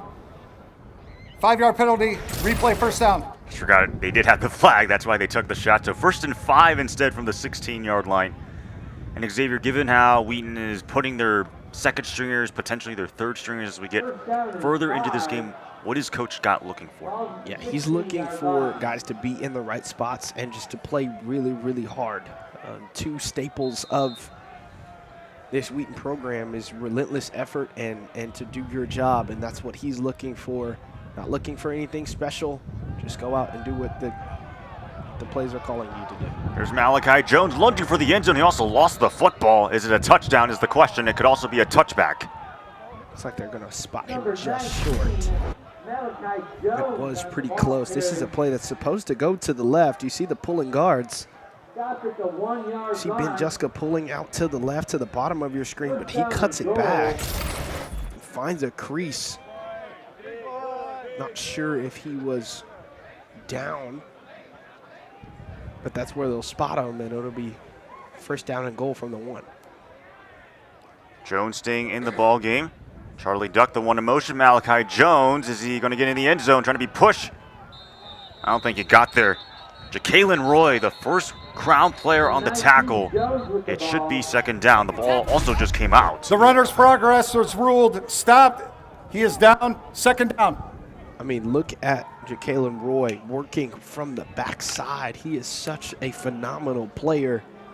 He's been a highlight for Crown over the next few years. They've got a great player on their hands, someone who has a motor, someone who can play exceptionally well, even though he is a bit undersized for what you would consider a defensive lineman's weight and size. Makes another play there, forces a second down and goal.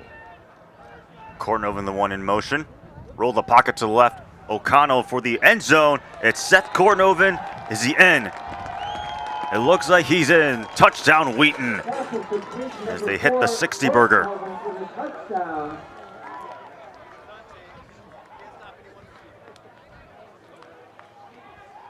Another great cap to the drive.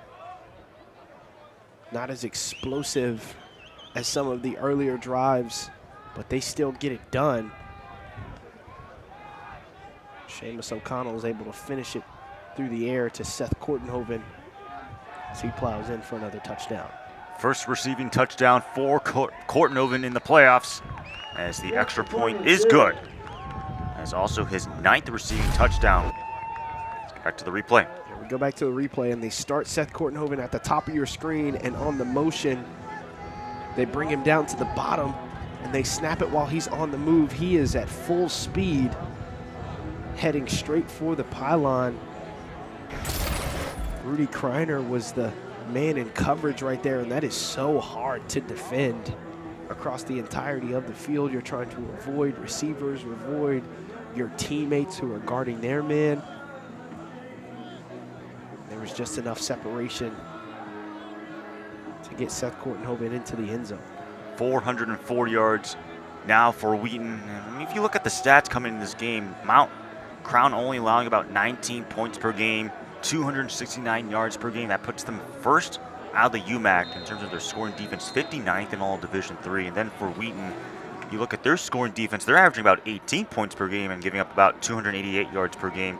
Both of those second in the CCIW. In terms of their scoring defense, 44th in all Division III. I mean, you can argue that, and I don't want to make this case, but there is a difference between the CCIW and the UMAC. Yeah, statistically, both of these teams look very similar in comparison to where they're at in their conferences. But yeah, Wheaton just has quite a lot of firepower in every single facet, particularly on offense, and that has really kind of exposed the Polars' defense and kind of given them too much to handle. And for the UMAC specifically, ever since that auto bid a couple of seasons ago, more than 10 seasons ago, they are 0-13 in the NCAA playoffs. They've not fared that well. They've been outscored 720 to 81. Yeah, it's hard to kind of generate the talent that's outside of the UMAC. But nonetheless, they are still competing, still a team that can come in and play really well at points. Here's the carry up to the 31-yard line, as that was Devin Williams for a gain of a couple. Devin Williams, the ball carrier. Doesn't look like the Polars' offensive strategy is going to change at all. You think that being down by a considerable amount here, that they would be trying to get up onto the football, try to throw the ball a little bit more. That doesn't seem to be the sentiment.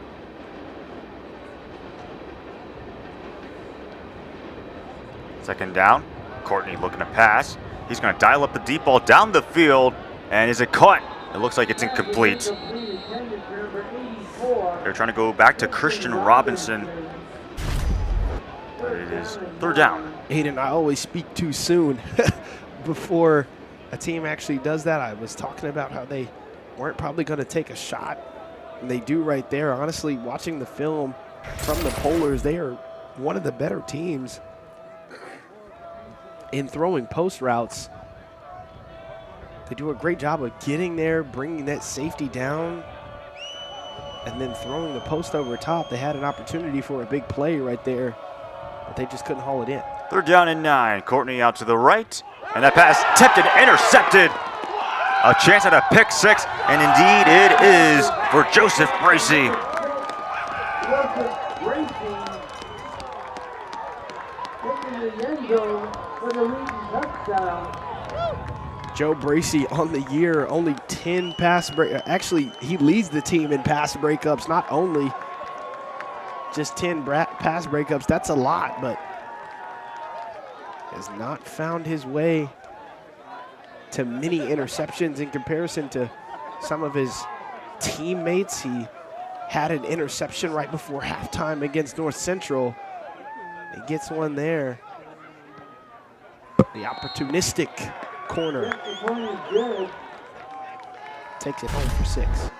Of course, for Joe Bracey, that's technically his first career touchdown, as it just simply went right through the hands of Jalen Miranda. Yeah, Miranda had an opportunity to catch it. Would love a little bit of a more accurate throw from Courtney. Had some pressure in his face, but again, that's just the opportunistic things, particularly in the playoffs, that you probably could have gotten away with in the regular season. The competition has risen, and when you make mistakes like that, good teams are going to make you pay.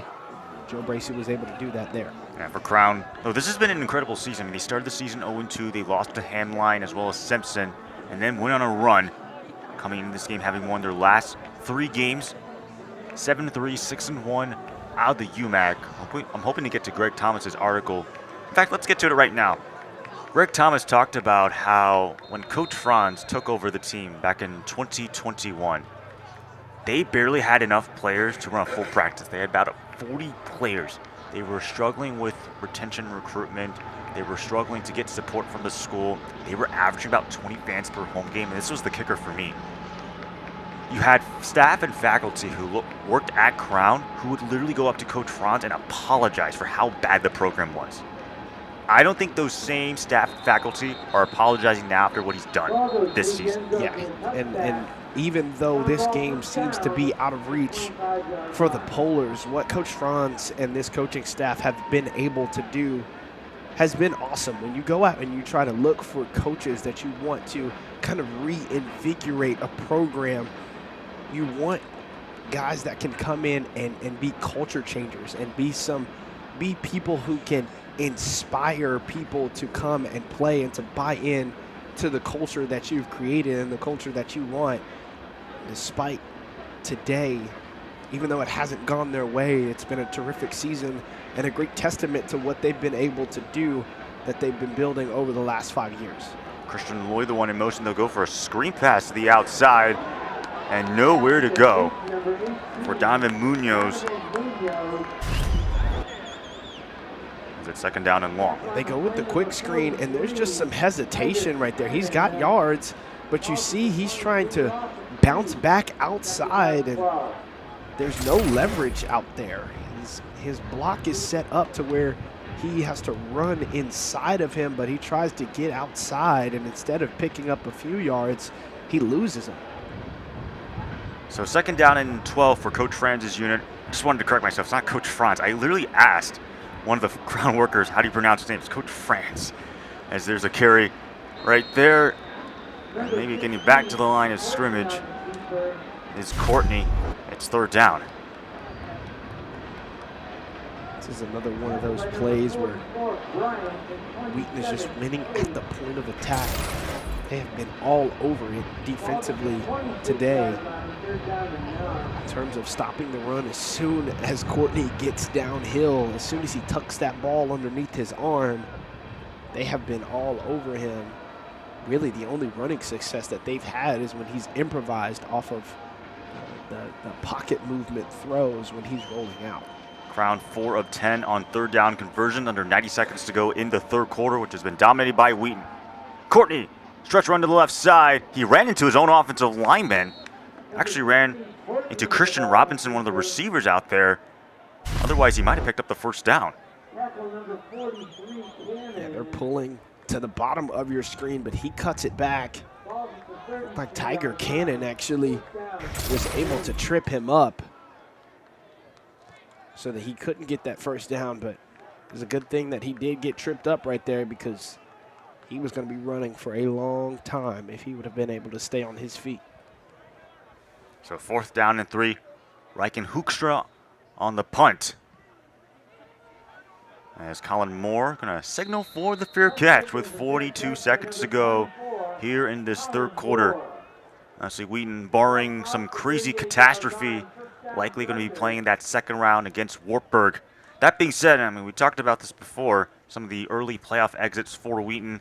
You mentioned the Whitewater one, that was in 2023. Go back all the way to 2019. They had a really good team. They were the only team to beat North Central that year. They lost to St. John's, though, in the quarterfinals. Then 2021, they lost to Central in the second round. 2022, a first-round exit against Bethel. And then 2024, they didn't even qualify for the playoffs. Instead, had to settle for a Culver's Isthmus Bowl against UW Stout. That being said, 2025, what will that entail? Yeah, they've got to be able to continue to build on this momentum. As there's a fumble right there, it'll go out of bounds, so it will stay Wheaton football. Alexander Carroll, incredibly lucky that the sideline was his friend on that. The ball was fumbled forward out of bounds. It would be brought back to the spot of the fumble. Second down. Yeah, so going back to the losses, go back to 2019 against St. John's. That was right here on home turf after a missed extra point late in the game that could have tied the game. Wheaton loses by 1, and then losing on the road to Central, the Dutch Rifle at quarterback, threw for 60 touchdowns that year in the regular season. They're trying to go for Luke Crawford. They're likely going to flag Eddie Howinger. Yeah, and then the losses to against Bethel last year, or not last year, but a few years ago at home, and then on the road against Whitewater 2 seasons ago. Pass interference. Defense, number 7. 15-yard penalty from the previous spot. Automatic first down. I think recapping all of those different things as we take a look at the replay here. Recapping all of that, Wheaton has just struggled to find ways to win the close games. There's always been some sort of minute detail. There's always been something throughout the consistency of the game that they haven't been able to finish, and then it comes back to bite them. So barring this game continues to go the way that it goes, playing on the road at Wartburg in Iowa is not going to be an easy test. It's going to be something that is a tall That's task. the end of the third quarter. Timeout. These are usually the games where Wheaton tends to struggle to finish, but they've got a great opportunity with a lot of momentum right now to go in to Wartburg and try to change history a little bit. It's also kind of hard to gauge Wheaton this season because the true losses came against what happens to be the number 1 ranked team in the country, North Central, and the number 2 ranked team in the country in Mount Union. And I think most Division III football fans would make the case that there are 2 really good teams. There's a clear number 1, North Central. They're probably going to be massive favorites to get back to the Stag Bowl. And then there's a clear number 2 team in Mount Union. But then the question begs itself, who's 3, 4, 5, 6, 7, 8, 9, 10? Yeah, all of the different teams that are kind of spread out. You've got St. John's, you've got Johns Hopkins, you've got Whitewater and River Falls. Obviously, Wartburg is in that conversation as well. Susquehanna is also in there. So you've got to be able to actually, I mean, it's just going to be interesting to see how it all plays out. We've got some great matchups coming up next week that are going to be awesome. Probably some semifinal caliber games coming up next week, barring that the higher seeds get to the next round. But yeah, it'll be interesting how things shake out. And then even with the declared kind of notion that everyone knows that North Central and Mount Union are the 2 best teams, we got to be looking out for an upset.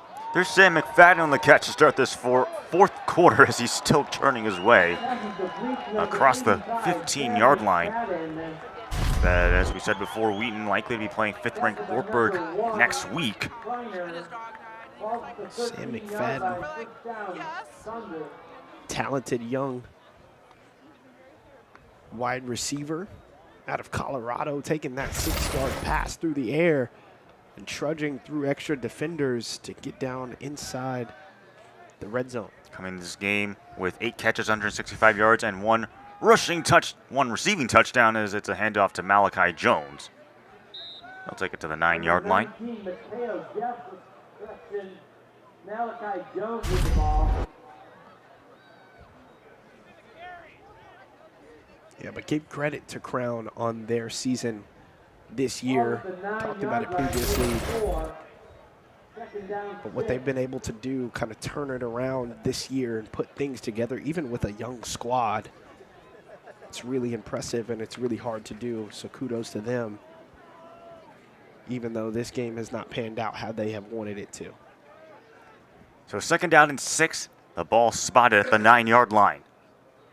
Xander Carroll, the one in motion. Jones takes the carry right up the middle. Malachi Jones surging inside the 5-yard line.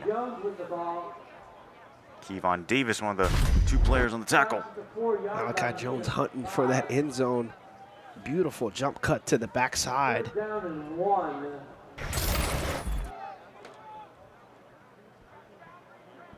It's a great move, and this is something that you want to see, especially from your second team, still moving the ball, still running the ball really well. Usually after you sub your offensive lineman out, usually after you sub out your running backs and your tight ends, all the people who are involved in the run game, usually tends to take a decline, but they've still been able to run the ball effectively here in the second half.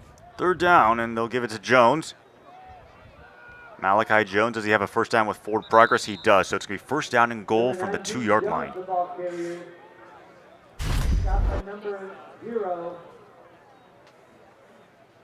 Just run the simple inside zone.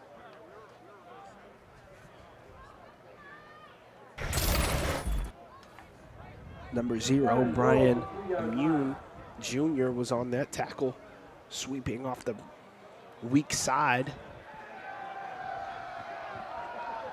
Bringing him down, but not before the 1st down marker. So it's 1st down and goal, and this is not the first time that Wheaton has been in this position. Sen McFadden, Trent Gabriel in the backfield, and we got a timeout by Coach Scott. Timeout, Wheaton. That's their first charge timeout of the half. 69-14, 11:59 to go here on ESPN Plus. The Thunder looking to move on to that 2nd round. That being said, when Wheaton plays Wartburg, you could see Wheaton losing that game, I mean, given how Wartburg, they've had an incredible season out of the ARC, but you could also see Wheaton making a potential run to the national championship, because what's fortunate about on that right side of the bracket is the fact that Mount Union and North Central are not on that side. If Mount Union and North Central continue to win their games, they'll meet each other in the semifinals, and the game will be played at Alliance, which paves the way for everyone else on the right side to get to the national championship. That's true. Usually they've been on 2 different sides of the bracket and they've met in the Stag Bowl, but now them being on the left side of the bracket, all of the teams on the right side are kind of licking their chops to try to not have to play them until the Stag Bowl. Obviously, some more business to attend to as we get to the semifinals and to the Stag Bowl, but all of these different teams looking to make their run, see if they can knock off either of those teams that are coming from the left side of the bracket. Here's Trent Gabriel on the carry. It was Jaden Gray who originally made contact. Looks like a gain of about 1 yard. This was an interesting play.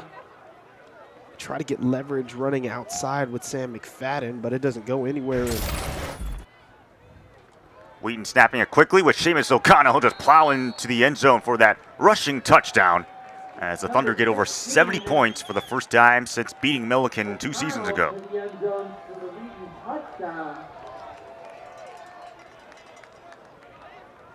This has been a display offensive dominance throughout this entirety of this game. They haven't had any long fields to work with. I think their worst field position was their own 37-yard line or something around there.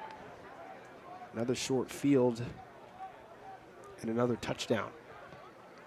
And the extra point, it is true. That's Beer Batoni on the extra point. There's the tush push once again on the replay. Seamus O'Connell finding his way into the end zone. And if you're Coach Scott, you're this Wheaton College coaching staff, you are so proud of these guys right now. Just how they've came out and have dominated from the first kick all the way down to the moment that we're in right now. They have played well as they possibly could have, honestly, over the first 3 quarters and change that we've been throughout this game.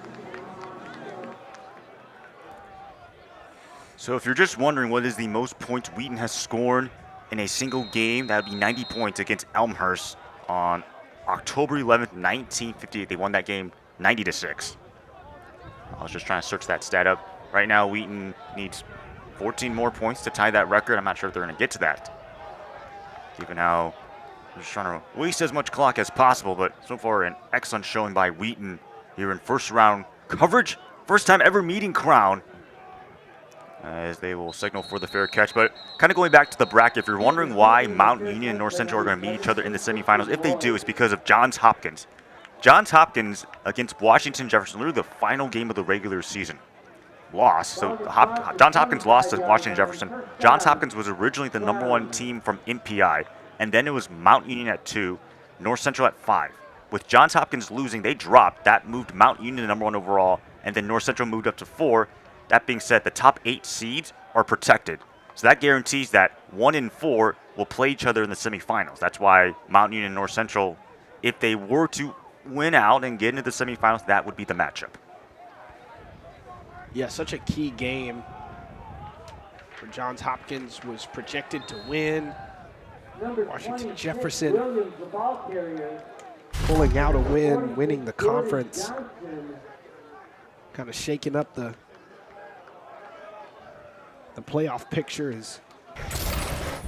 There is Devin Williams. He comes into today with 82 carries, 261 yards on the season. No touchdowns, but he is a solid second running back behind Donovan Solomon, as both of them are in the backfield right now. 2nd and 8 from the 27-yard line. Courtney going to keep it himself. Ethan Brunner, the first person to meet him. I think they may give him a bit of forward progress. It's 3rd down. Ethan Brunner, the sophomore interior defensive lineman, has had to step up and play some major snaps. Played against North Central. He's really had to mature over these past few weeks, step up and be ready, as he has been in a lot of the defensive packages. He's a great run stopper. He makes a nice play there. 3rd and 8 from the 27-yard line. As Crown, at this point, just playing for some pride, trying to enjoy themselves here in this season. Courtney going to take the deep shot down the field. It's going to be incomplete, as they were intending for Christian Robinson. It looks like there are no flags. It's 4th down. 4th down. They go with the out route and the sit route, and then the corner route over top, what the football world would call a spot concept. As Courtney was just trying to take a shot deep,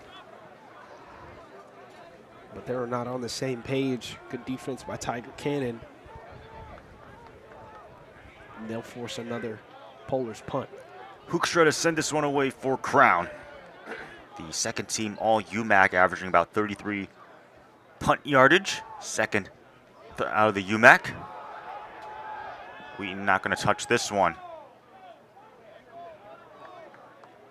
This will be down right near the 35-yard line there, and officially say the 33.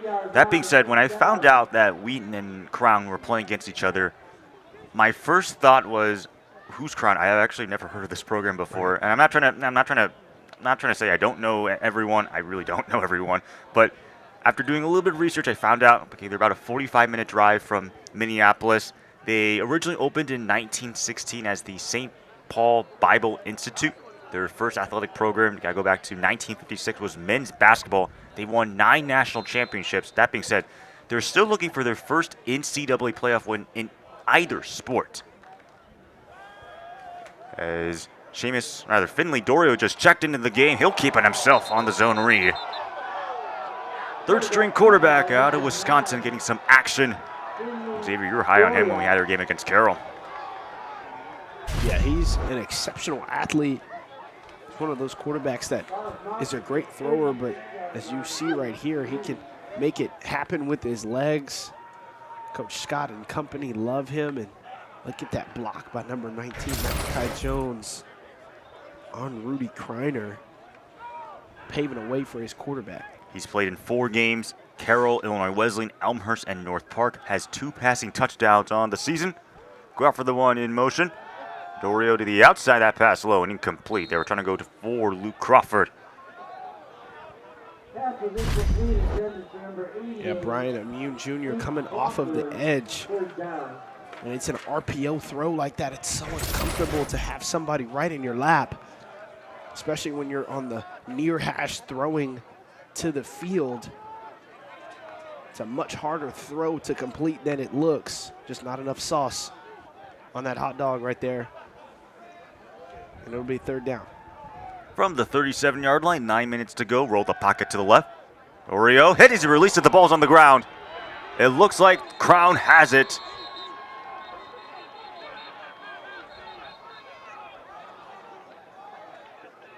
And it looks like they do. The ruling on the field is a fumble recovered by Crown. First down.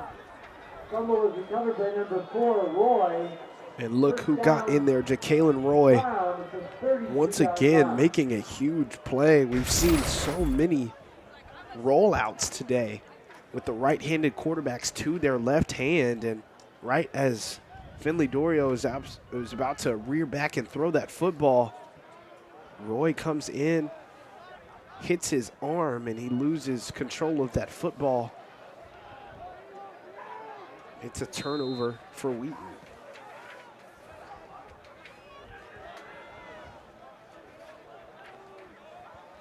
So Crown back into the ball game. Courtney going to keep it himself, and he's decked.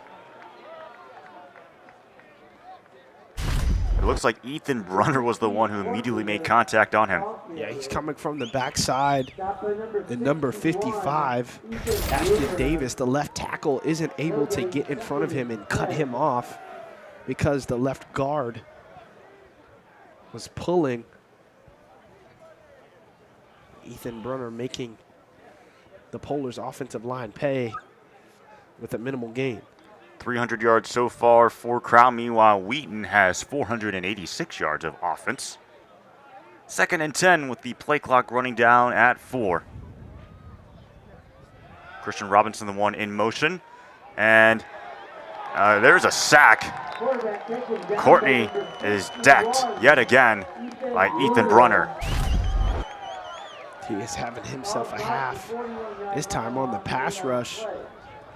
Looked like initially there was great protection, but great coverage down the field. Courtney had nowhere to go with the football, and he just holds on to it too long. I don't think that was bad.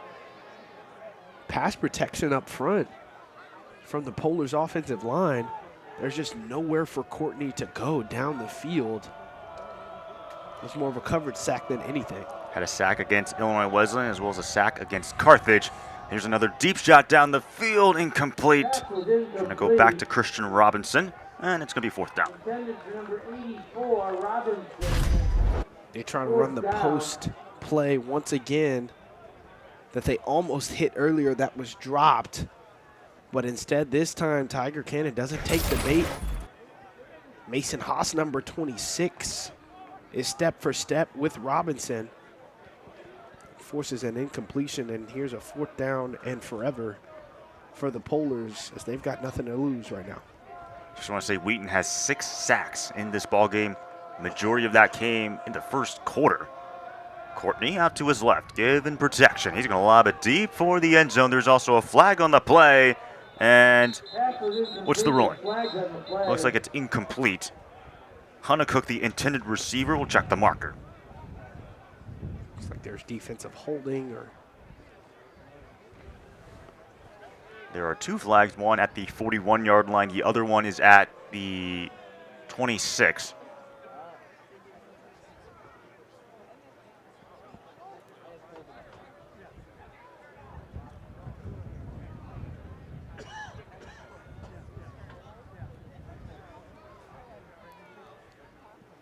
Referee's still conferring here.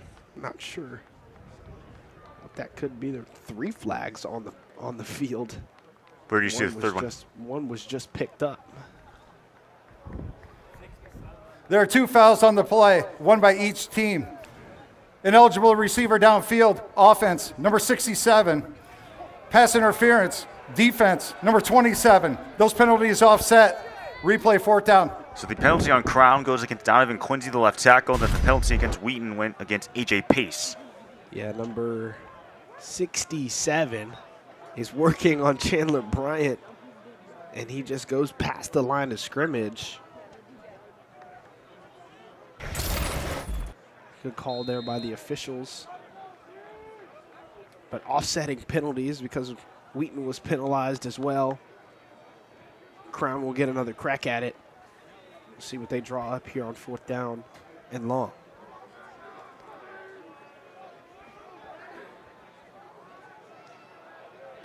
So Crown in this game 0 of 1 on 4th down conversions on the season, 9 of 19, third out of the UMAC. Here's Courtney trying to step up in the pocket. He will launch it deep, and it is caught. Out of the backfield, it's Solomon, lowering the shoulder inside the 10. That is a beautiful play, a beautiful ball, and a beautiful catch. They go play action. They've got 4 receivers all working deep down the middle of the field. But nobody checks the running back who leaks out. And that's a great heads up by Courtney, because if he just throws a bullet pass right there, it could get knocked down. Solomon may not get to the 1st down marker, but he puts it up and over, lets him run underneath it. Great concentration from Solomon. And they've got another 1st down off of that 4th down conversion.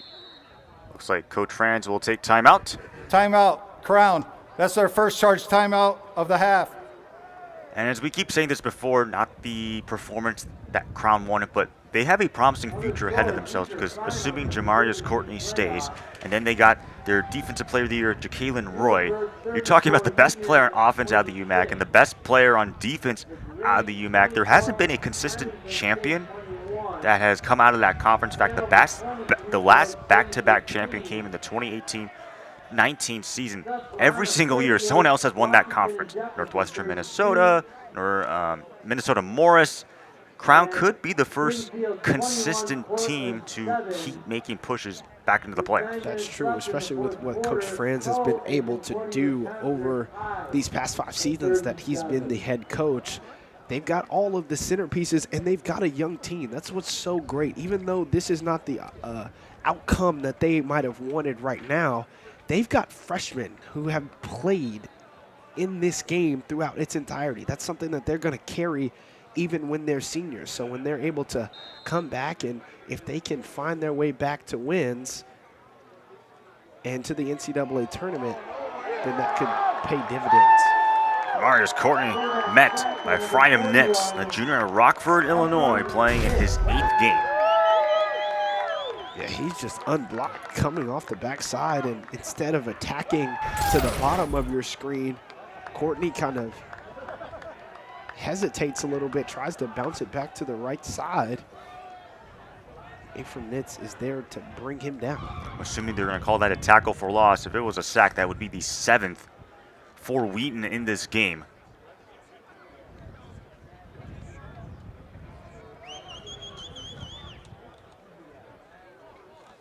Second and 11, the play clock is running down. It's at 1. I think Crown was trying to get a timeout off, and they do. Timeout, Crown. That's their second charge timeout of the half. But meanwhile, for Wheaton, they're going to be at Wartburg next week. What are you expecting from that matchup? Wartburg is one of the more physical teams outside of all of the top teams in the country. They've got a huge offensive line. They usually have a really stout defense as well. So it's going to be a physical game. It's going to have to come in there and play much bigger than what they are on paper. It's going to be a really physical game, and it's going to come down to who's better on 3rd down and who can take care of the football and be opportunistic when the other team is not doing great with taking care of the football offensively. That's usually what the games always come down to, especially as you move through the playoffs and you play against teams that have such great skill sets. You're going to have talent on both sides of the field at all times, but it comes down to being detail-oriented, taking care of the football, and winning on the money down so that you can keep drives alive and then also stall out drives when you're on defense. Second down and 11. Courtney lobbing it for the end zone. That pass is going to fall incomplete in the direction of Christian Robinson, as it is 3rd down. They tried to go heavy play action and then just run 2 crossers across the field. First of all, there was great pressure up front. And there was also really good coverage, just playing bump and run coverage is what it's called. They play press man at the line of scrimmage, and then run with their responsibilities, as there's a flag and looks like there will be a illegal substitution. Illegal substitution, offense, number 2. 5-yard penalty, replay 3rd down. Penalties against Jakari Hunnicook. 3rd and 16.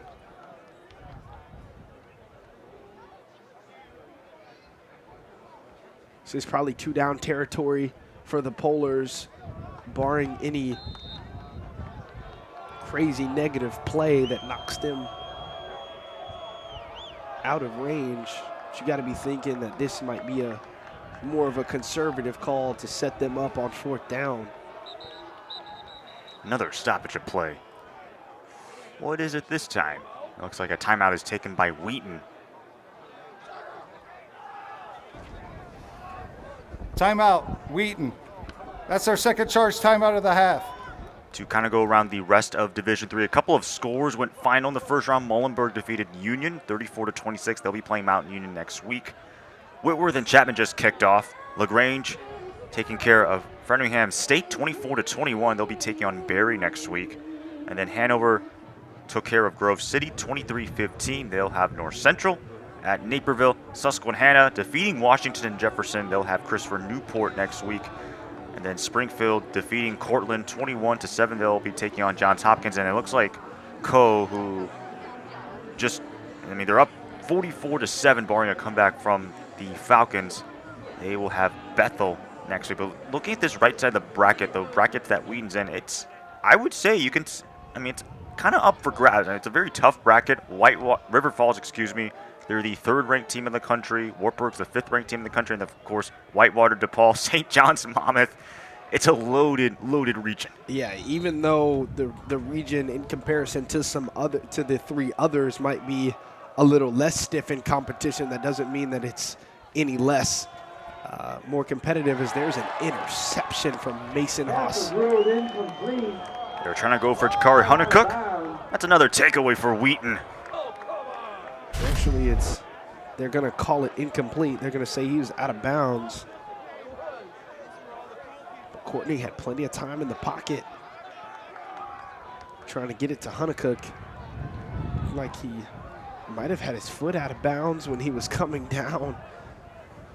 Good defensive play to be on tap there. But yeah, just going back to the regions, if there was to be a quote-unquote easy route, it would be in this division. But like you said, still a lot of really good teams. Even next week against Wartburg, you got St. John's and River Falls, and also Whitewater. So some really good teams still left on the table in this region. Another stoppage of play.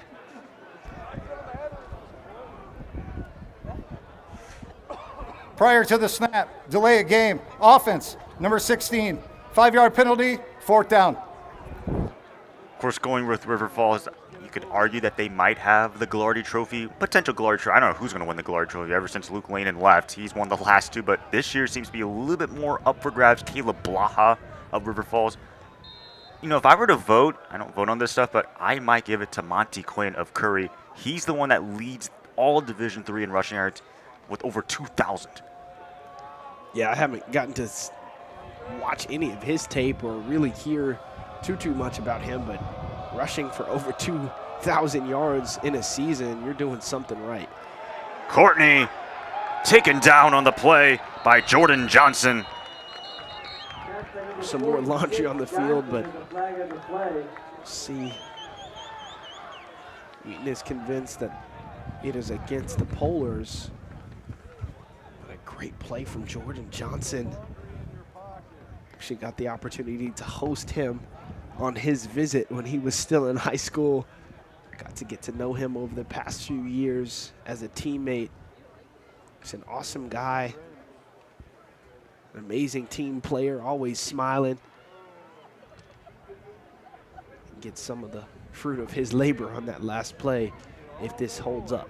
Appearing in his 16th game, it would be his 2nd sack of the season if they were to not overturn the ruling, whatever the referees are talking about.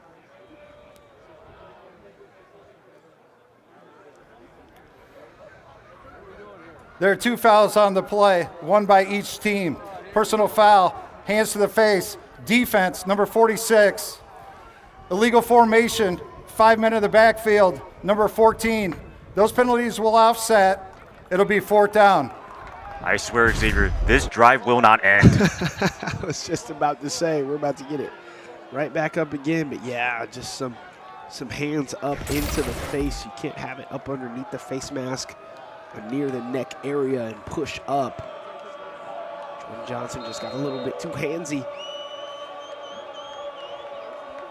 We'll see if this is the last play of the drive or not. 4th and goal from the 21-yard line. Courtney to the end zone. Is it caught?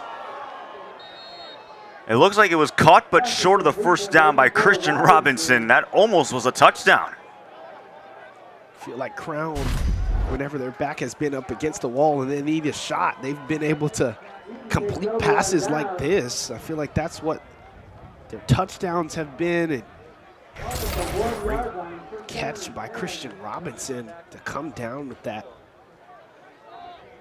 But he was just 1 yard short.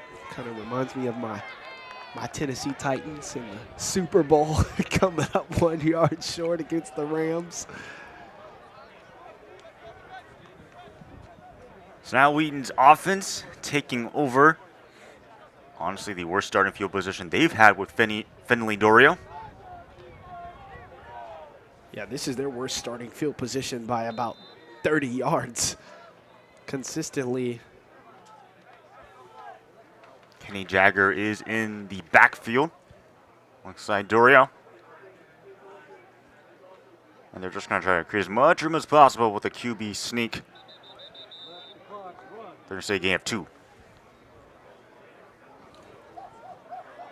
Doria on the keeper.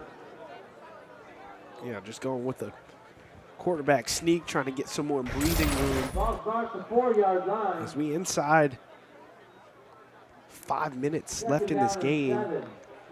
It's great to see some of the young guys coming in. Kenny Jagger, freshman, coming in at running back. He'll get the touch right here. Number 29, Trent Gabriel. That's Trent Gabriel. Other than that, it was Kenny Jagger. I was fooled by the PA announcer. I should have trusted you, Xavier. It's all right. Trent Gabriel was on the field right there. He was just going across the formation to pick up a block.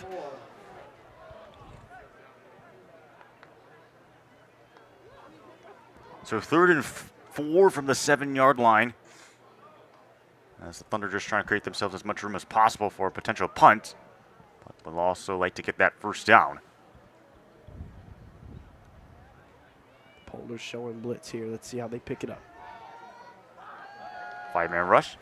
Dorio pass to the outside, incomplete in the direction of Kenny Jagger.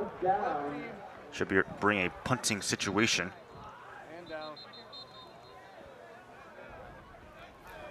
Another Injury timeout for the defense. Please reset the play clock to 40 seconds. I believe that was David Hernandez who is down. Conclusion of today's game. NCAA rule says you may not go on the field. The junior out of Wyoming, Little Snake River. 10 minutes we put on the scoreboard. That being said, I just wanted to give credit to Crown. We've obviously talked about how good of a quarterback Jamarius Courtney has been this season. He has broken a whole lot of single-season records. As we said, 1,619 rushing yards. He passed Matt Michaud's 1,001 in 2014. He has 17 rushing touchdowns, which passes Tyler Hallblade and Matt Michaud, who had 15. He averages 162 rushing yards per game, which passes Lamont Johnson's 101 in 2008. 8.6 yards per carry, passing Josh Edlund's 7 yards per carry in 2016. I mean, he's had an incredible season. Incredible season. Actually outstanding, I would say. Especially considering his journey going from JUCO, that not panning out the way that he thought it would, and then finding his way to Crown once again.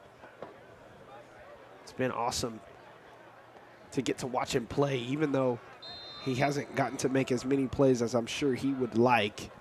He has been really special to watch. Here's Josiah Smith, the all-conference punter. As that'll be a fair catch by Rudy Kreiner. Speaking of Rudy Kreiner, he himself will probably go down as a Crown legend, entering this game with 359 tackles, which is the most tackles in Crown history. Also with 1,486 kick yardage, which also happens to be first all-time in Crown history. Yeah, that's really cool, especially as a safety. Usually they're back playing coverage, playing deep, playing in the middle of the field. But he is giving so much to this Crown program in terms of his production, in terms of his leadership, in terms of just how he has played. 300-plus tackles is not easy to do, even if you're playing all 4 seasons as a starter. But he was able to do it, and he's done a great job. Courtney on the deep shot. Instead, it's picked off.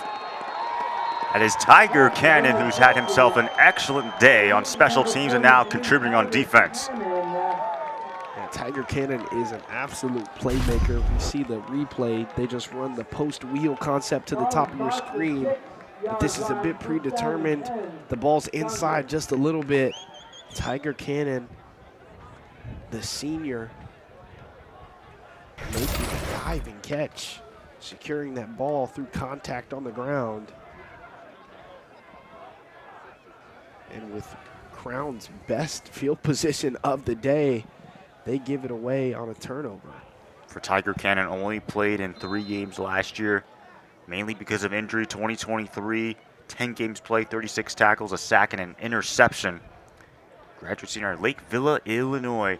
Dorio is going to keep it himself on the speed option before pitching to the outside to Kenny Jagger, as they will mark it at the 10-yard line.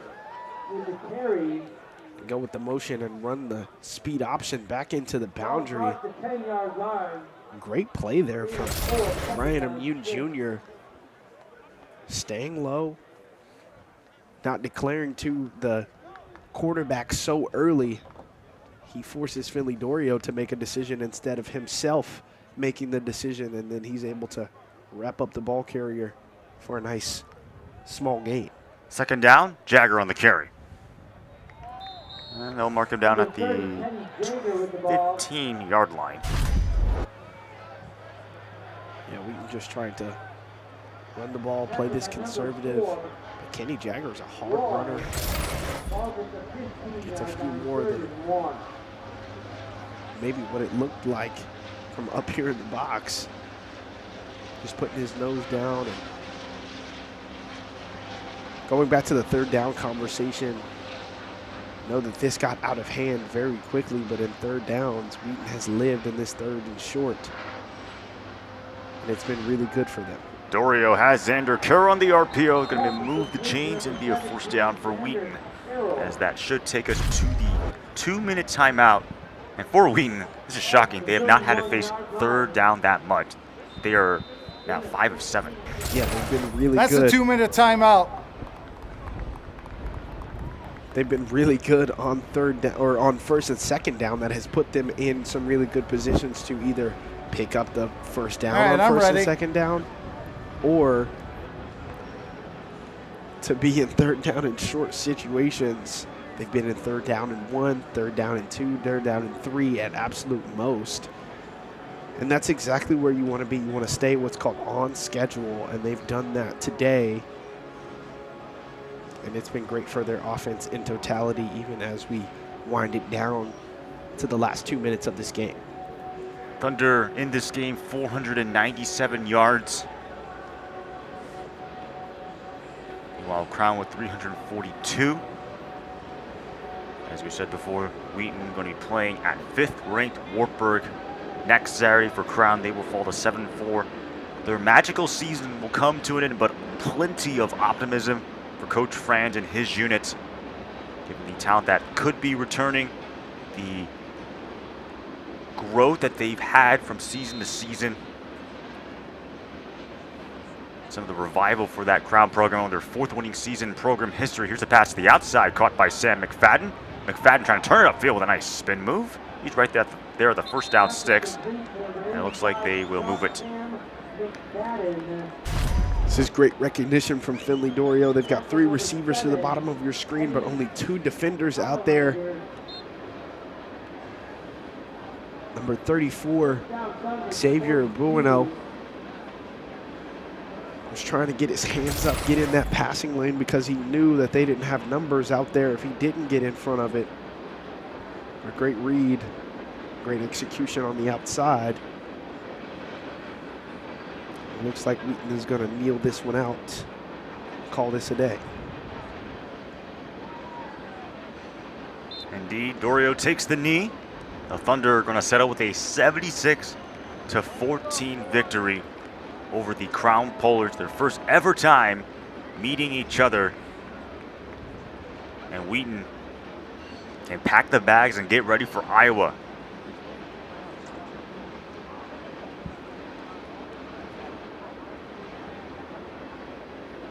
Just a great display of Wheaton and what they've been able to do over this entire season, even with the 2 losses against Mount Union and to North Central.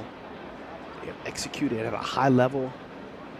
They've caused turnovers on defense, gotten after the quarterback, been all over the run game defensively, and then offensively have been able to get it done through the air and on the ground specifically today. They're going to come away with a huge victory to send them to Waverly next week. Wheaton with 524 total yardage. Their defense also doing a great job, forcing 3 takeaways. All those happen to be interceptions. 286 passing yards, along with 152 rushing yards. Mark Vercucci really did not have to do that much. He was 14 of 16 for 214 yards and 3 passing touchdowns. Yeah, he didn't have to do too much because their running game was efficient, and also they played with amazing field position all game long. That gave them short fields and gave them the opportunity to score quick, score often, and score fast. And Matt Kreider, the leading rusher, had 48 total yards. But meanwhile, for Ben Juska, I think we said this before, 4 total touchdowns would have performed for him, especially in that first half. Yeah, and that's exactly why he came back, and that's exactly why you want him on your club, on your team. If you're Wheaton, he is a playmaker, specifically in the playoffs when the going gets tough. He's a veteran guy who's been in that position before, and he showed all of that seniority and that experience today, getting into the end zone 4 different times today. For Peter Johannek, 4 tackles, 2 sacks. I mean, this was a Wheaton defense that had 7 sacks in the entire game. Yeah, they got after the quarterback, and 5 of those came in the first quarter, and they were just getting after the quarterback. They had a game plan to shut down Courtney all game long, and they delivered on that game plan. They zeroed in on him, got him contained in the QB-designed run game, and then also got after him in the passing game as well. Brought him down 7 times, and that led to a lot of their defensive success today. Well, it's been great once again here in this first round coverage. Wheaton will be taking on Wartburg next week alongside Xavier Jones. I'm Aiden Kong signing off on ESPN+.